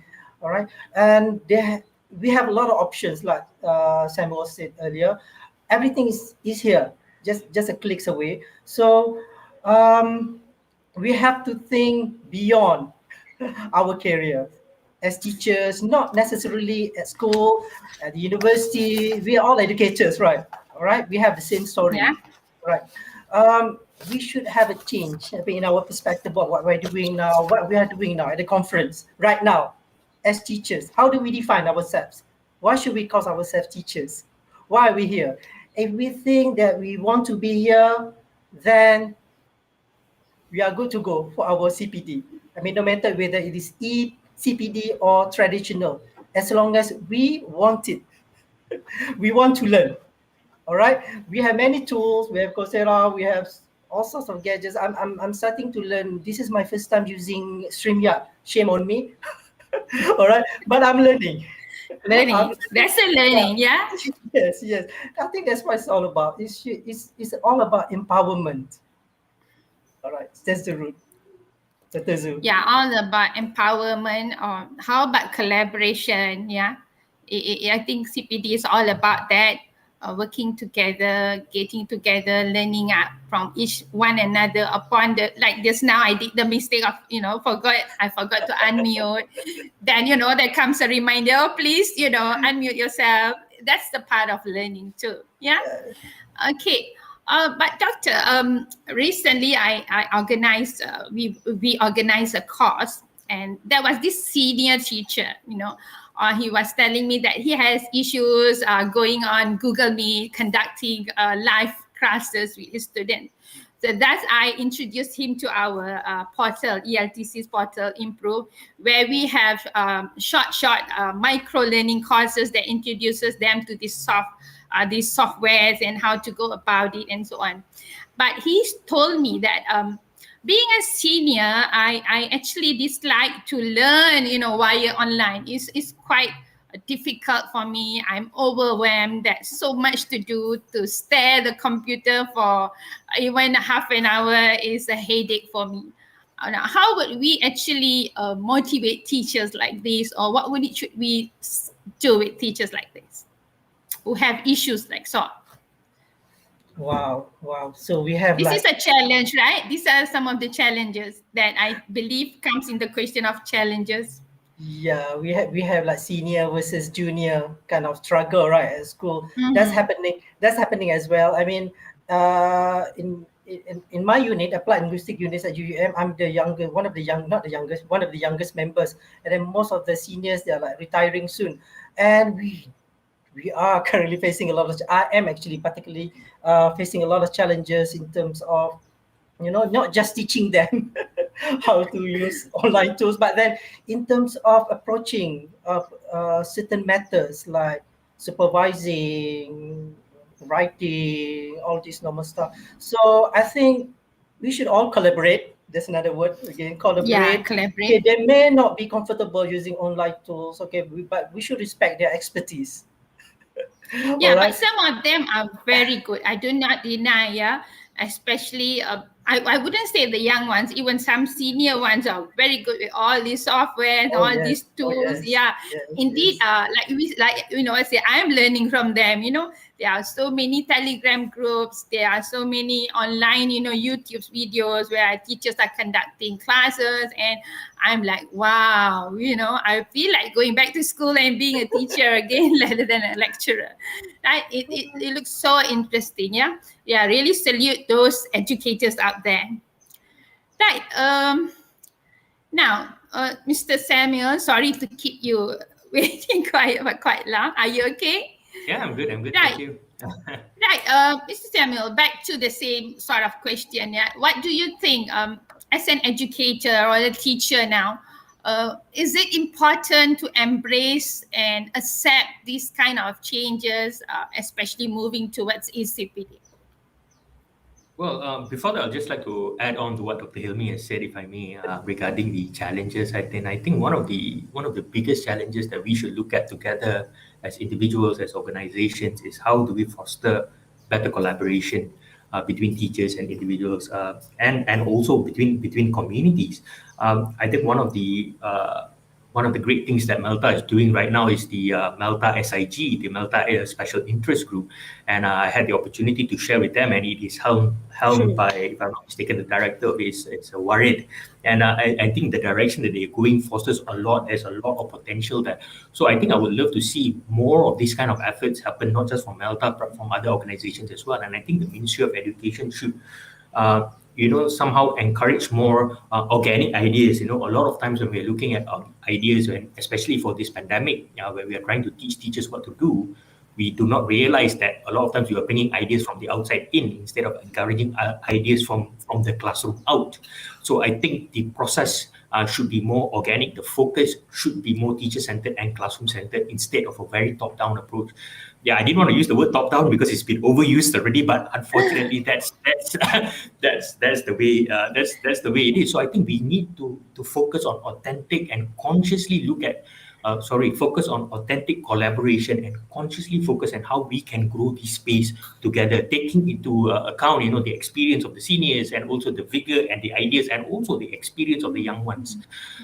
With regards to your question, I also think there's also another challenge that we should address together, which is the impact of too much digital content and too much screen time. I've been reading the past few weeks about how there's something called about screen fatigue, about stress and mental health issues.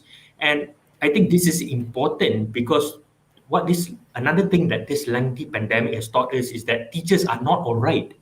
Burnout and compassion fatigue is something that we in the education ecosystem should proactively address. And this includes how future ECPDs, future online professional development courses are designed. So perhaps if you're looking towards a more, Melta conference that's online, maybe we should start a session with meditation, just get everybody to calm down, relax, ask people how to do. Exactly. When was the last time our bosses actually asked us, how are you doing today? How are you feeling today? Are you okay to engage? And are we actually practicing this with our students? So it works both ways. Teachers doing it with their students, school principals, directors doing it with their staff as well. And I think it can only be addressed if we work together. So it's not about one person actually, trying to do it, but the others just not acknowledging it, that it is a problem. So I think the first step that we should do in addressing mental health issues with too much digital content, with too much ECPDs and all that, is to acknowledge that it is an issue, to acknowledge that it is a problem. With regards to embracing changes, so this is a true story. I remember a few years ago, I think this was 3 years ago. At that time, I think Western countries, in the UK or the US, they are very much towards podcasts, webinars, forums. And I remember suggesting a podcast or webinar to some higher ups as I intended to explore the use of digital content and digital platforms like social media in disseminating professional development content and best practices. Unsurprisingly, at that time, it was deemed as unprofessional, and that the deed removed the prestige and value of an in-person seminar or workshop. Therefore, what I'm trying to imply here is this, that the space that we are in right now is bound to evolve rapidly. And it is perhaps contrary to how we are currently defining the standards of CPDs or the ways or the formats of CPDs. And somehow, unsurprisingly as well, the pandemic has accelerated this process. So therefore, it's the pertinent question here, I think, is we should be asking ourselves whether we are open to these advancements and are we willing to change our ways parallel to the demands of the day. Because how much longer are we going to play catch up? The whole world is doing it, and after 2 years, and then that's where we come in. So we are part of the system, and if we are unable to adapt to these changes, we risk becoming obsolete. And I also think, to conclude my point, I also think that in a volatile, uncertain, complex, and ambiguous world that we are living in today, frequent change is inevitable, and we can't afford to be left behind. And we have witnessed, like Dr. Zubaida mentioned earlier, we have witnessed that teachers become tech experts overnight to deliver lessons to their students due to the pandemic. But I also believe it's not just about how teachers and educators adapt to this change, but also how systems adapt to the evolving needs of teachers.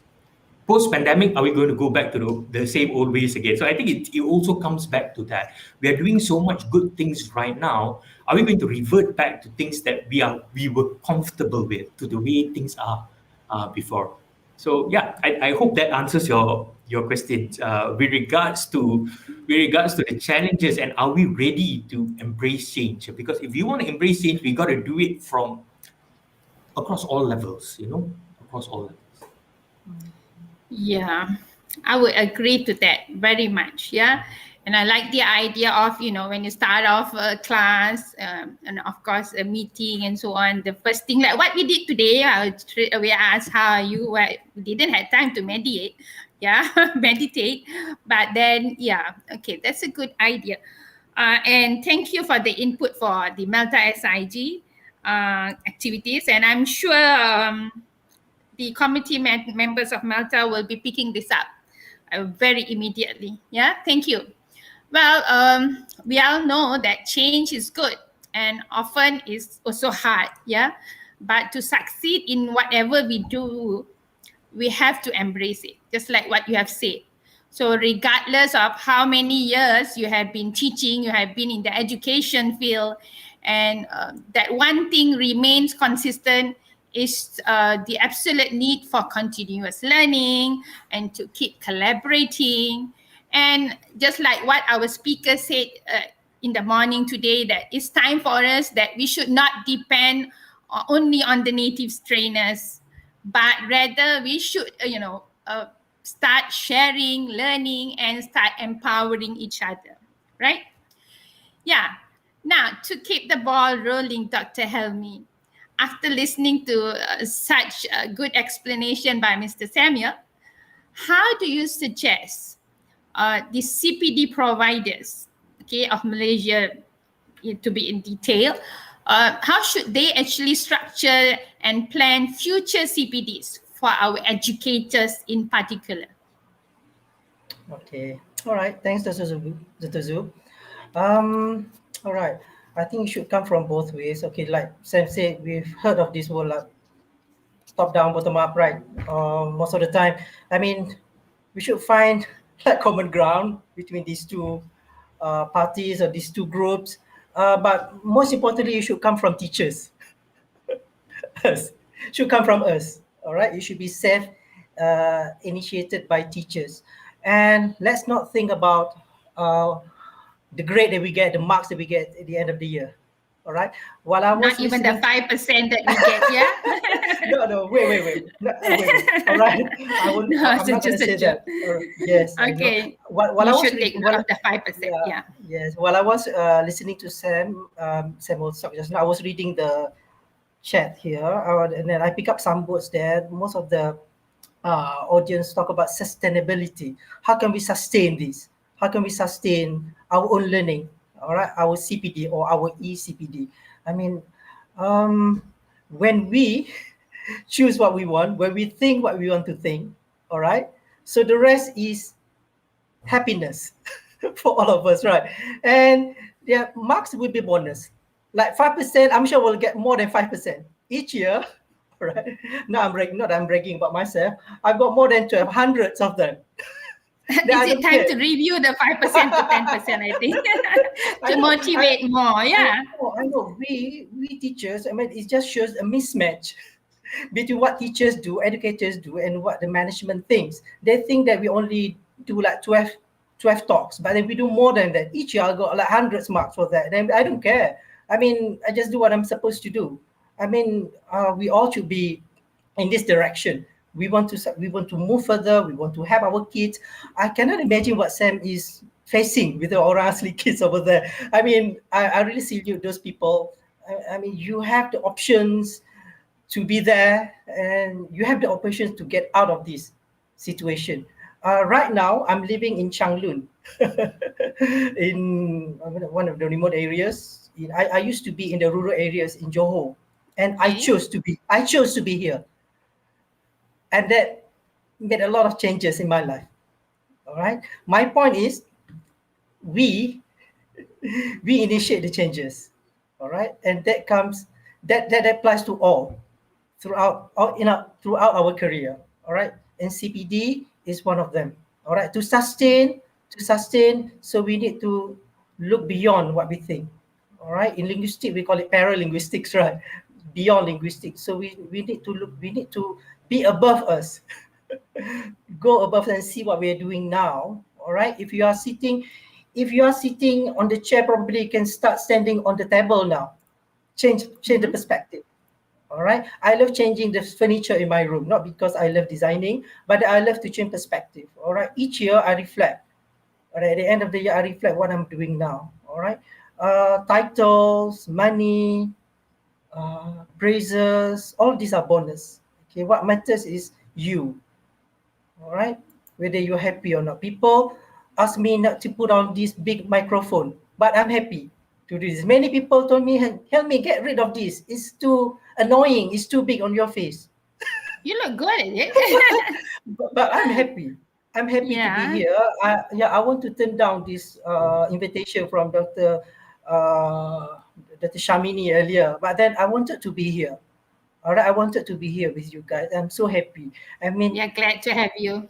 Yeah, when you are at school, you're at university, ask yourself, do you want to be here? Do you want to be at this school? Do you want to be in this forest? Do you want to work with these orang asli kids? I've been to many orang asli kampung as well, Sam. So yeah, it gave me like a lot of changes in perspective about life and everything. So, yep, Dr. Zul, back to you before I start rambling.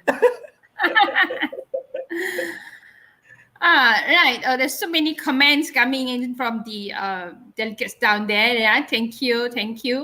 We'll get back to the questions as soon as we can. Right.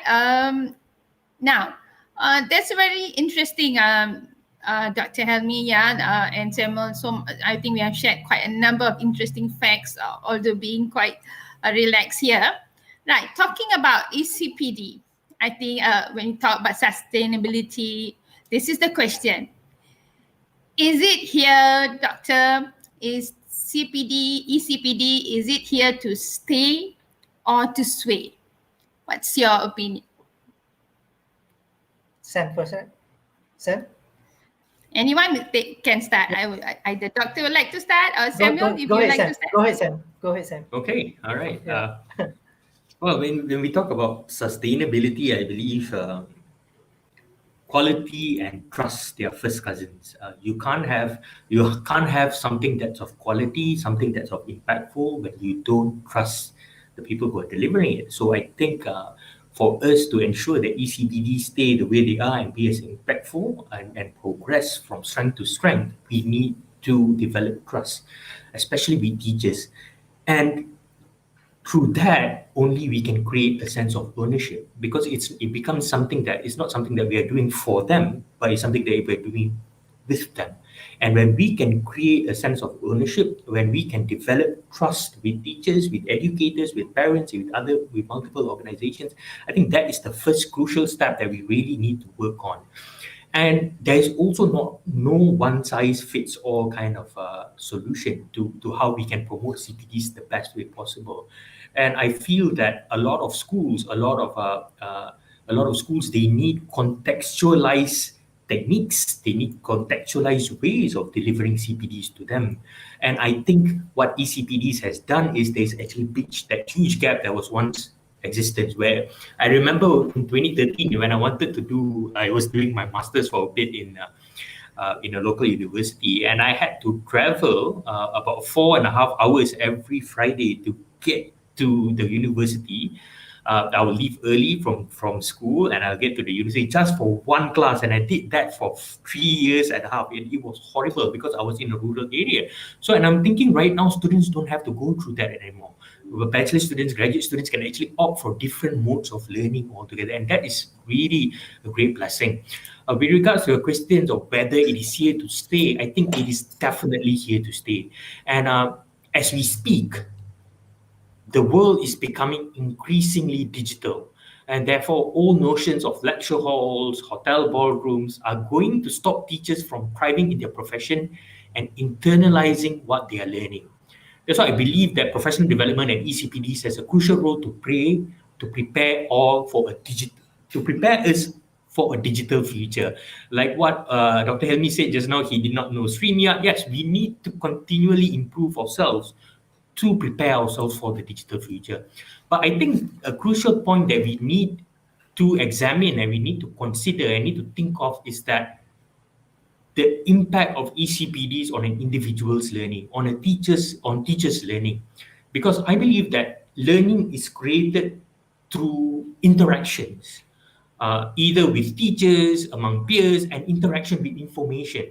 And decades of research has also shown that learners learn best when learning is active, engaging, relevant, and intentionally designed. And those principles, I believe, they are true wherever the learning happens, whether it's online or whether it's in person. So we need to be consciously addressing this.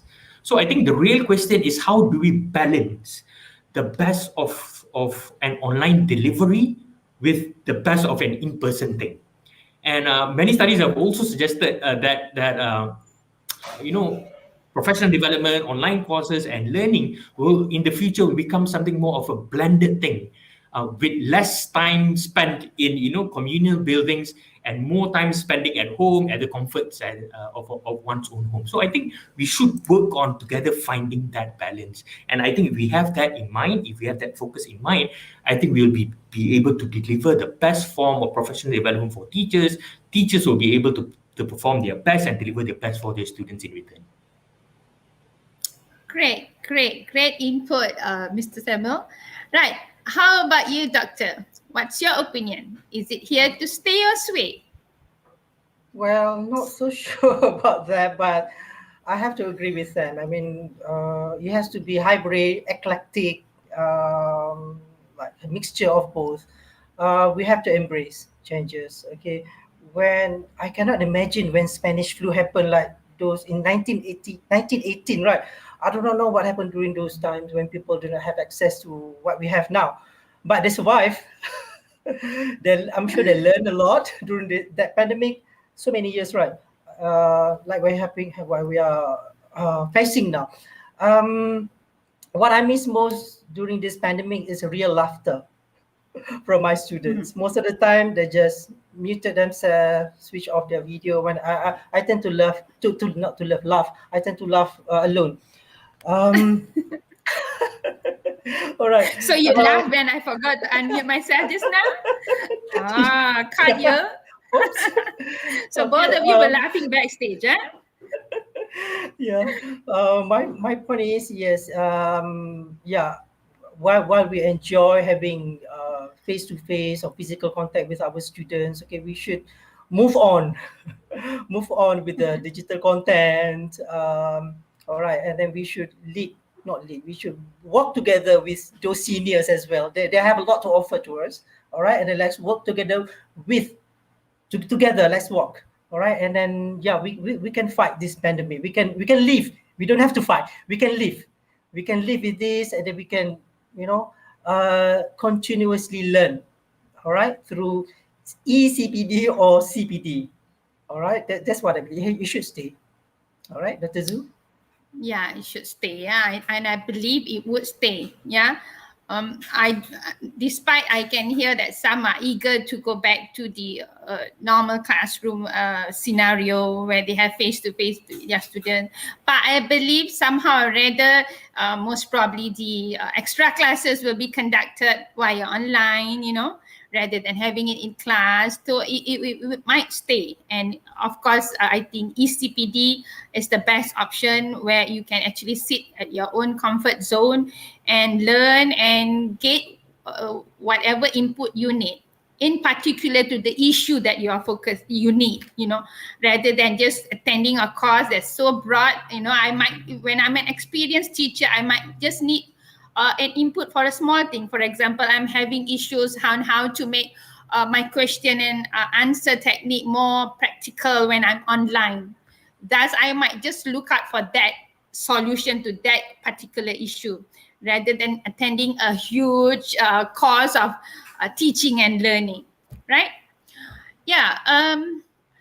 Just now, we also mentioned, I remember, I think I mentioned and Mr. Samuel mentioned that it is important that we take note of the mental health issue, the screen fatigue and burnout faced by teachers.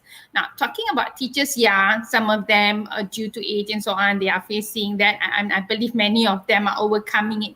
But being a teacher, Samuel, do you see the same issue is being faced by the students? Yeah, of course. Most definitely, I think they are not used to it as well. The content that has been delivered through online learning is something that they need to adapt to very quickly. The change was very instant. So yes, they have been facing a lot of these mental issues as well, screen fatigue, and some of my friends that I've been speaking to them, it's just unfortunately we can't. Especially if you're teaching a brand new class, it's very hard to actually connect with the students when you're just seeing online. And due to other challenges like connectivity issues, data issues, and all that, sometimes they can't even turn on their screens, turn on their videos. So I think these issues has actually piled on throughout this year and a half, and it is something that we need to consciously address. I've heard of teachers actually doing great with their students, coming up with games in between, getting them to relax throughout sessions. And I think there must be a conscious effort in whatever sessions that we are doing that's online nowadays. Because once we have achieved that stage of burnout and compassion fatigue, it's very hard to actually come back from that already, to repair any damage that's being done. So we need to take this slow. We should not be actually piling on the videos, piling on the sessions day in, day on from morning to night and all that. We need to be conscious in our planning. And most importantly, I believe that with regards to mental health and all this, I believe that we need to listen more. We need to listen to our most important stakeholders. For teachers, our most important stakeholders are the students, their families. Ask them what's going on. Try to figure out what's happening in their lives and cater your lessons to that. Because it's not so much about completing the syllabus right now. We live in a very different time right now. It's not so much about completing the syllabus or getting the assessments done right away. It's about maintaining good relationships. It's about building trust. It's ensuring that they are engaged throughout the session. And I believe we need to be engaging with them more for us to understand them better. And I believe that's true. Being an educator myself and being a parent, I do foresee, how it plays a very important role for a teacher to actually communicate not only with the student but also with the parent. Like in my case, my children might not have issues to use an internet. They might have all the gadgets that they need, but there might be times when they are tired, there's so much homework being bogged down, and teachers keep sending videos. I actually witnessed that. So much notes to copy, especially when it comes to our, sorry to say, history, and copy down notes. And at times I see that they just get too tired to go to online. So these are the things that we should consider also when we conduct ECPDs for our teachers, I believe. Correct. Yeah. Right. Would you like to add anything, Doctor, before I go on to the chat box? Dr. Zhu, I'm always playing a role as a moderator, actually. Can I ask you a question? Yes. Can we change role just for a while, just for one question? How do you cope as a woman? From women's perspective, both of us are male, right? From women perspective, how do you see this CPD? I mean, you're your wife, I'm sure you're a mother. How do you see this at home, coping with during this pandemic? Well, okay, I have gone through a sort of a different phase. I actually lost my husband in March, recently. So yeah, we were going through some difficult time to, earlier he was sick and so on. How do I cope? I have 5 children, range from age of 23 to 12. Just like how I say we should empower teachers and believe in them, I actually do the same with my children. And I feel we have this understanding within each other that I'm also working and mom has this thing to do. I will assist you in whatever you need. You may come and ask from me, but I empower you to your own learning. Yeah. So in one sense, I feel my children are very independent. They pick up my 12 years old is okay. When they have issues, they do come to me or to their elder sibling, because maybe I do have the elder sibling to help out also. But yeah, it's not really easy at times when they come with, oh, what does this word mean? What is so my only, sometimes I will just say, go and ask Mr. Google. I'm working, I'm on a meeting and so on. And of course, being a mother, there's food to prepare and so on. But I would say, despite all the hardships that we are going through now due to the pandemic, I actually enjoy being with my children at home. Yeah, being able to spend time with them more, to see how they are learning, how they are growing, those things that I've missed within the years. So as for me, that's how I cope. And I feel I'm very much contented with things that are within my house now. But of course, yeah, we do pray that the pandemic will, go away soon, so that we can go back to our some sort of, maybe not 100% of our normal life. We might still have this online thingy going on, but to some 50% or 70% of our normal schedule. I hope that answers your moderator's question. I'm giving you a standing over. All right, to all of you and all the mothers. Sorry, I'm taking over your role. All right, back to you. Yeah, actually, it's important to believe, on your child. It's important rather than to pick on them on every single day. I mean, there were times when the teachers come to me and say, your daughter didn't attend class. I don't really go directly and scold the child, because I know, like what we have discussed, there are some issues. We talk, we communicate why and so on, and we look for a solution. Yeah, okay, back to my role. Right, ladies and gentlemen. Okay, we will now look at the questions that were posed in the chat box. Thank you, so many there.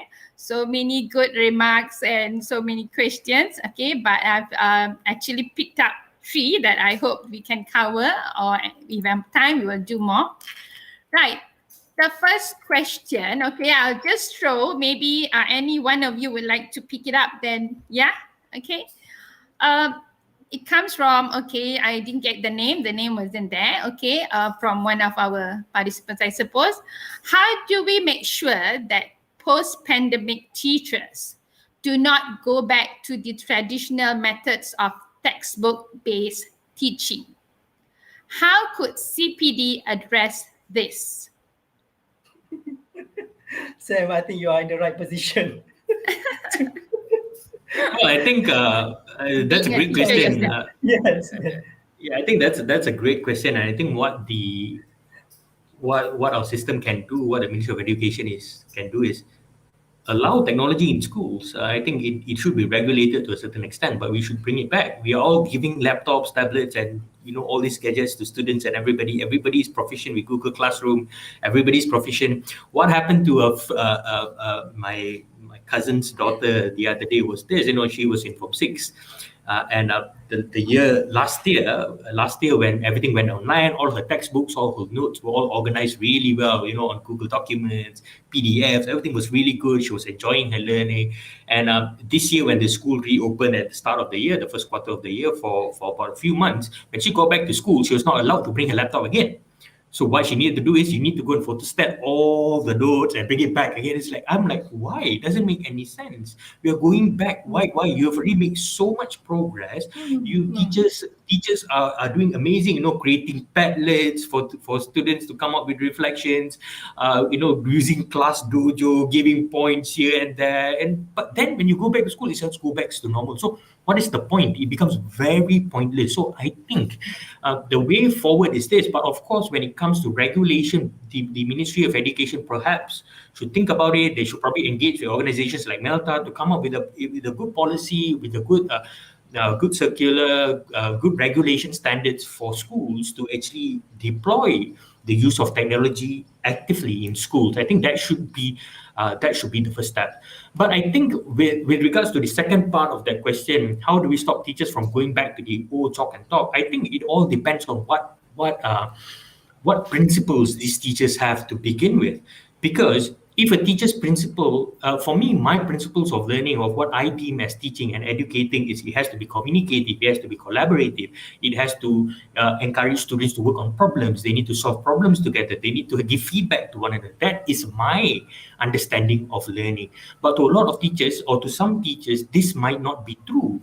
So if that principles is not addressed, so when they go back, or even right now when you're doing it online, they are basically sharing their screen and just lecturing for an hour, and they call it a lesson. So it's not the medium that needs to be addressed, it's what these teachers believe in and what kind of mindset these teachers have. So I think we need to focus more on what kind of positive or growth mindset that we can actually encourage for these teachers to change their beliefs, to change their mindset in order for students to benefit in the future. If not, it will definitely be that we are just reverting back to what happened 3 years ago and just going back to the old. And every sort of progress that we've been making so far, it's just going to be waste.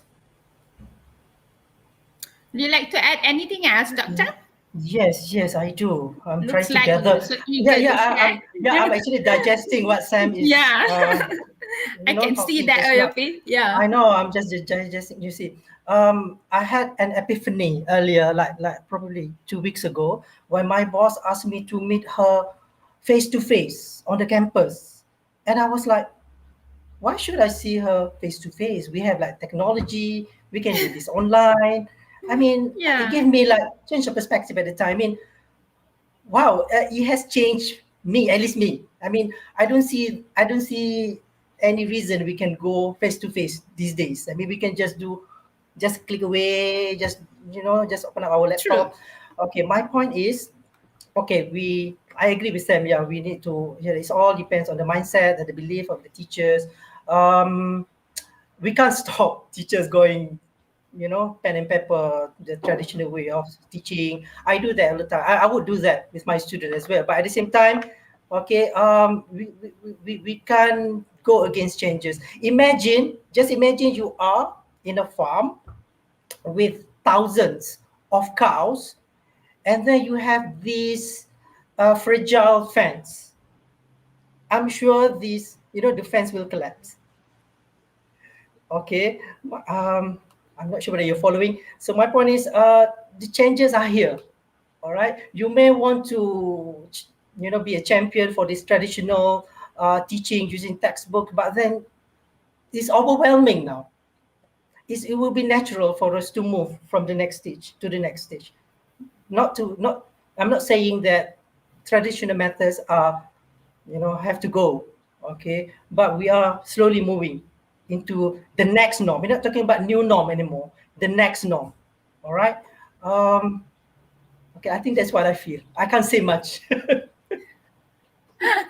Yeah, so we are actually moving to a future kind of norm where maybe we will have more kind of a hybrid kind of teaching and learning going on. Yeah, that makes sense. When you tell us that, okay, go back to the office, get back to the office, right? Why do I need to be in the office when everything can be conducted via online? Yeah, I can still sit at home at my comfortable spot and do the same thing that you want me to do back at the office. Yeah. Okay. Right. Let's move on. Otherwise, we will, get into our own conversation. Right. This question comes from Anna Suzanne. Okay. She would like to know. I think this will be very much related to Mr. Samuel. How do you actually overcome isolated students during your teaching online? That you are teaching this orang asli group, yeah, I'm sure you have challenges with them. How do you actually overcome those issues? I think the first, I think there is no one solution to that question. I think the teacher knows best, and what the teacher needs to do is to get the root of that problem. So instead of rushing to solutions that Mr. Sam is telling or solutions that Dr. Hilmi is telling, what you need to do is you need to figure out, you need to define the problem that's happening. Is it something that's happening with this particular student alone? Is it something that's happening with a lot of other students? Is it because of your own practice of what you're doing in the classroom? Are you actively getting feedback from other teachers to actually view your lessons and give you feedback and all that? There's a lot of ways to look at it. But generally, I think a few tips and tricks that I could actually provide is, number one, like I said earlier, listen to your stakeholders.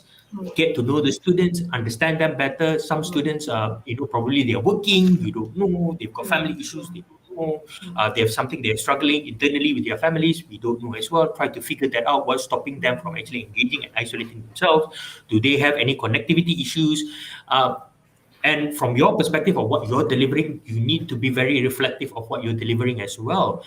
Are your lessons good enough? Are your lessons engaging enough? Is the content that you're delivering on time? Are you giving too much homework? Are you giving too little homework? Are you giving this just one same type of content?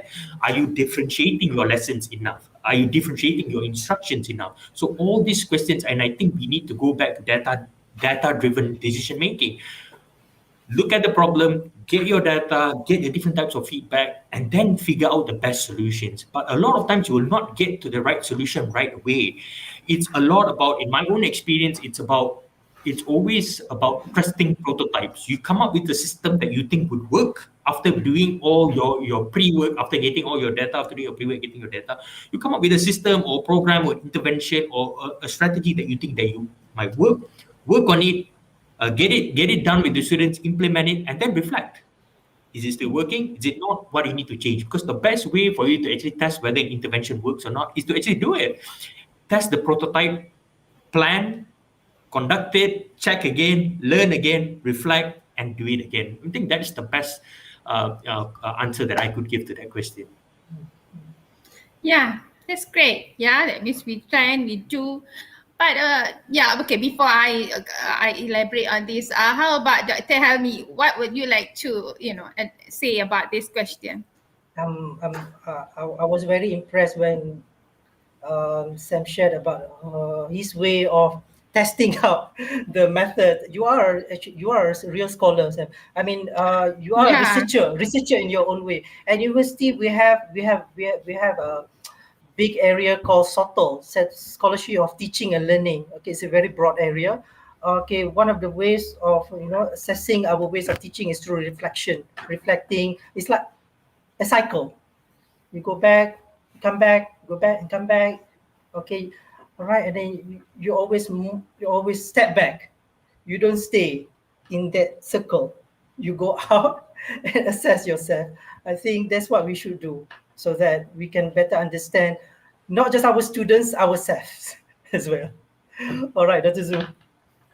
Yeah, back to this. Yeah, very interesting, right, Mr. Samuel? How about okay, you are a very good scholar. Yeah, you think about doing this small action research within your classroom to reflect on your own learning. But there are some out there who feel, I think I'm doing good enough. And nothing's wrong with my classroom, right? So I'm thinking about how can we actually combine PLC and ECPD during this virtual kind of teaching and learning. Right. I think we definitely need to recognize that we don't know everything. I think one of the best things that has happened throughout my career is every year I learn something new. I learn a lot from my students. I'm always open to, I make myself vulnerable. I think that was the best thing that I did with my Orang Asli community, with the students that I was teaching. Because at that time when I first got to that school, what I realized that whatever I know about teaching and learning, I had to completely put aside and redefine it, based on evidence, based on practice, based on research and all that, and redefine how I deliver education to them and learning to them. So I think teachers need to develop this mindset, like we mentioned earlier on, that growth mindset, that nothing is fixed, that learning is something that you can develop in time, and that your students' capabilities are not fixed. So we really need to focus on that as well. On the other part of your question, I think I mentioned about this earlier on in one of my first answers, is that ECPDs has made the development of community of practice even better. It has created access and networks from teachers, not just in Malaysia, not just in one state, not just in the country, but across borders, across different countries. And I think we should leverage on that. We should actively leverage on that. And yeah, definitely there's a future where, I mean, it's not the future, it's now, it's now where ECPDs and communities of practice work hand in hand, developing more content together, learning together, commenting on each other's practice. But most important is that mindset. If once we fix that, once the majority of our educators have that growth mindset, and the majority of parents have the growth mindset, a lot of students believe of a growth mindset, and then we can see significant changes. Yeah, I believe so. And I think at this time, the role of an administrator is also very important. Yeah. Say, for example, if I know this particular teacher is doing very well when she's doing a virtual classroom with her students. Yeah. So this is the teacher, like, for example, I know Mr. Temin, you are very good. Yeah. I would like to not highlight you, but, I would like to bring other teachers from my school to your class. Yeah. To actually see how you are actually conducting that classroom, a lively session with your student. Because I think we learn faster when we see others do it. Yeah.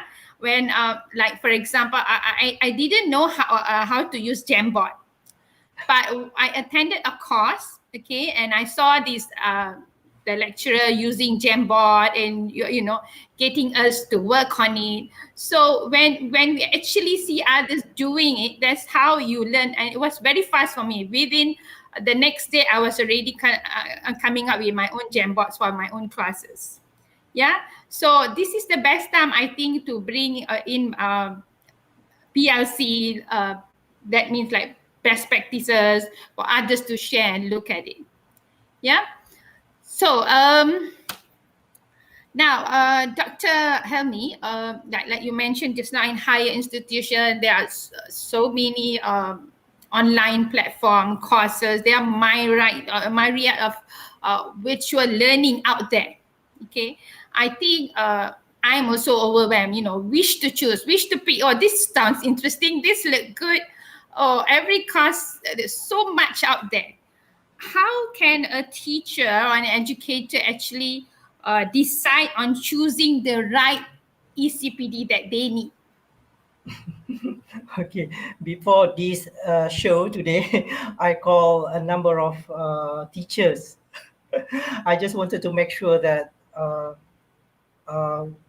that I'm talking to the right audience. I'm talking the right thing, because I think I look at myself as an outsider now. Okay, from the university perspective, because I think most of our audience are teachers, right?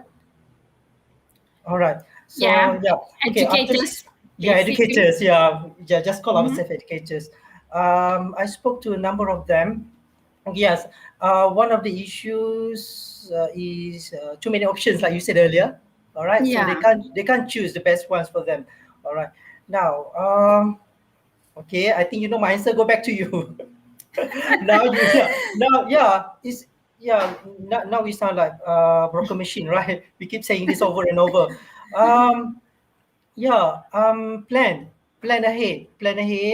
All right.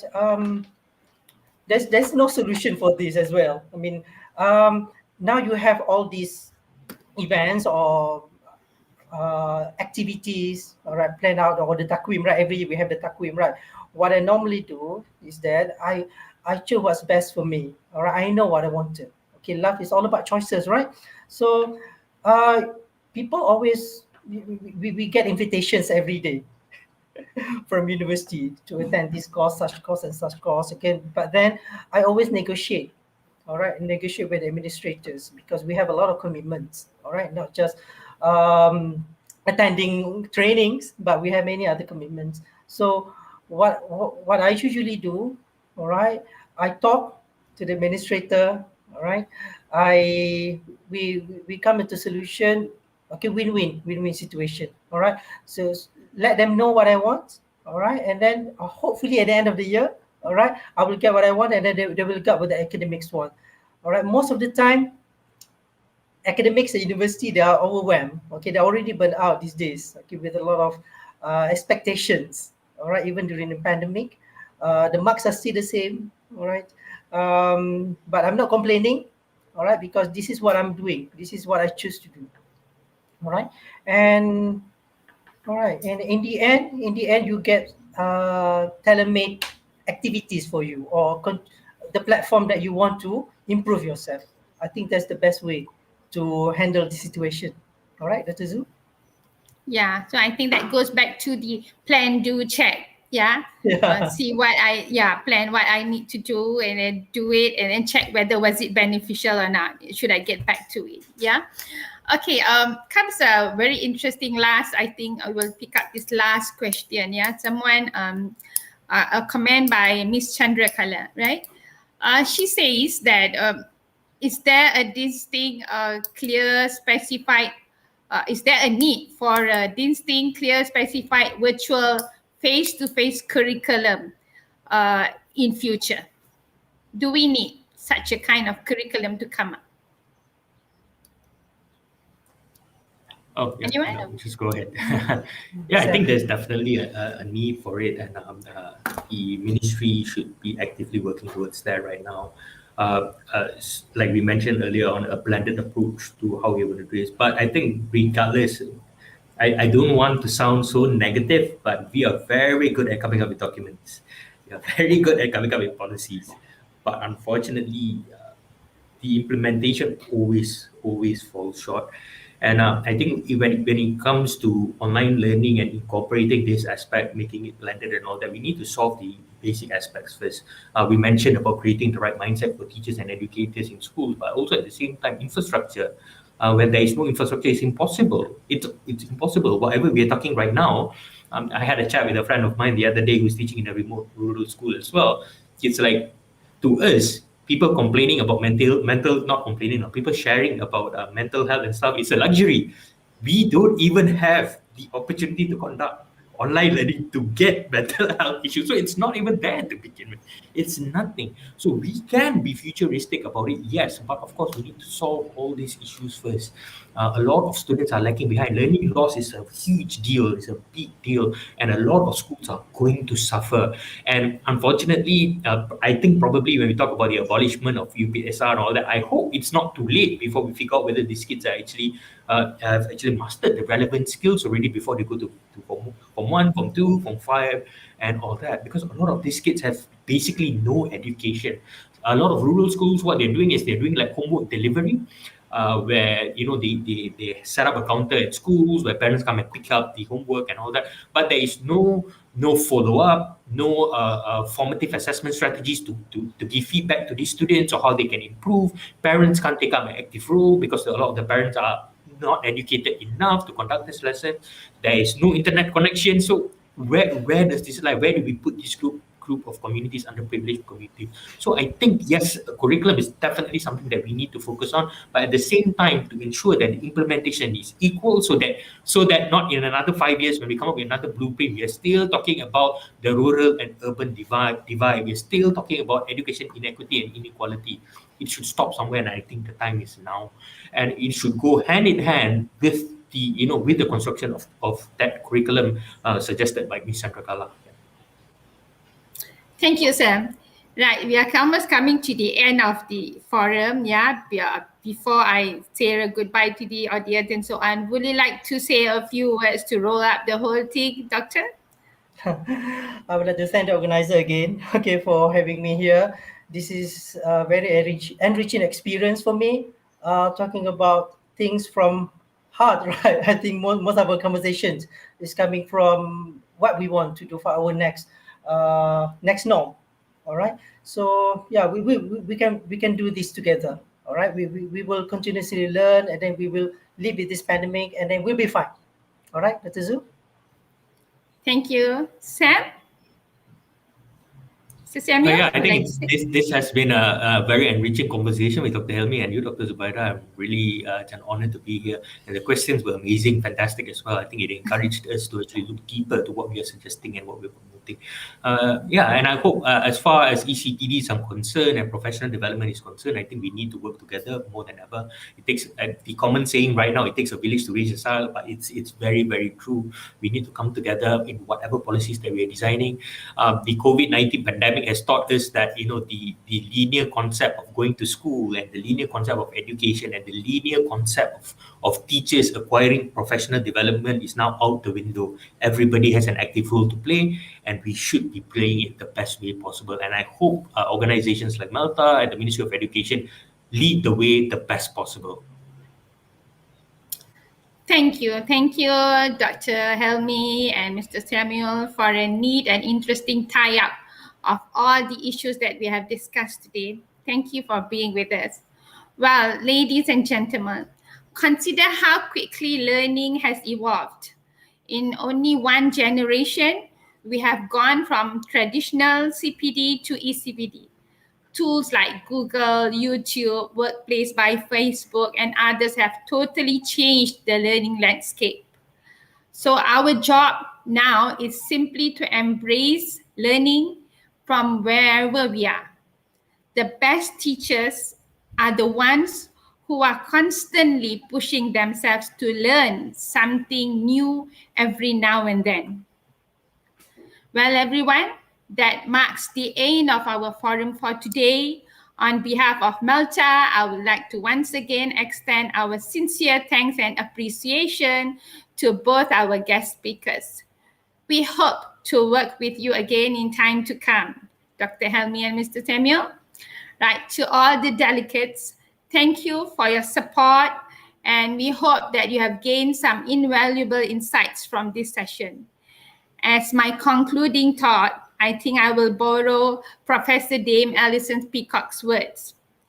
I have never been so proud of my profession. How about you? Thank you, everyone. Back to you, Sarmila.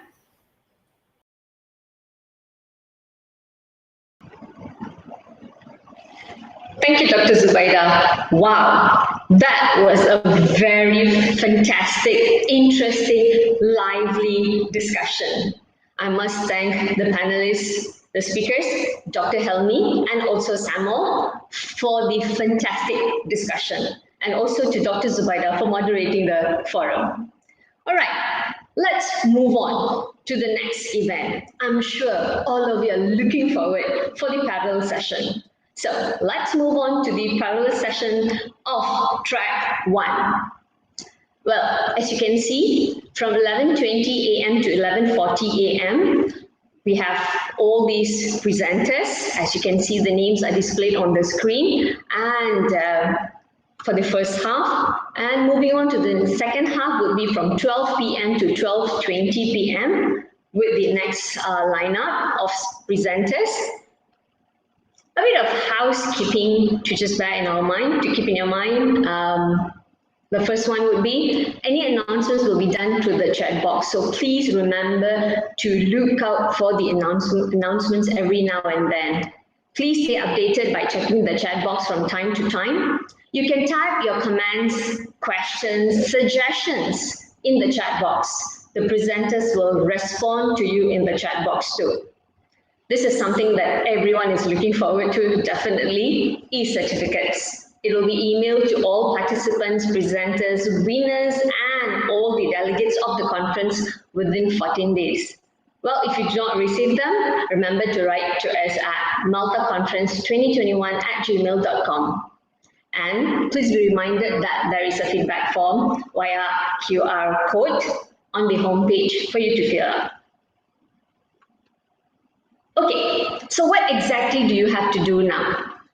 What you have to do would be to log in to track one, all right, using the ID and password that has been emailed to you. So you have access to 5 rooms. Rooms will be open sharp at 11:20 Malaysian time for the first batch of the presenters, name as you have just seen on the screen, and the second batch will be available at 12 p.m. Malaysian time again. Please remember to select a presentation that you are most interested to attend and engage by posting questions for the presenters.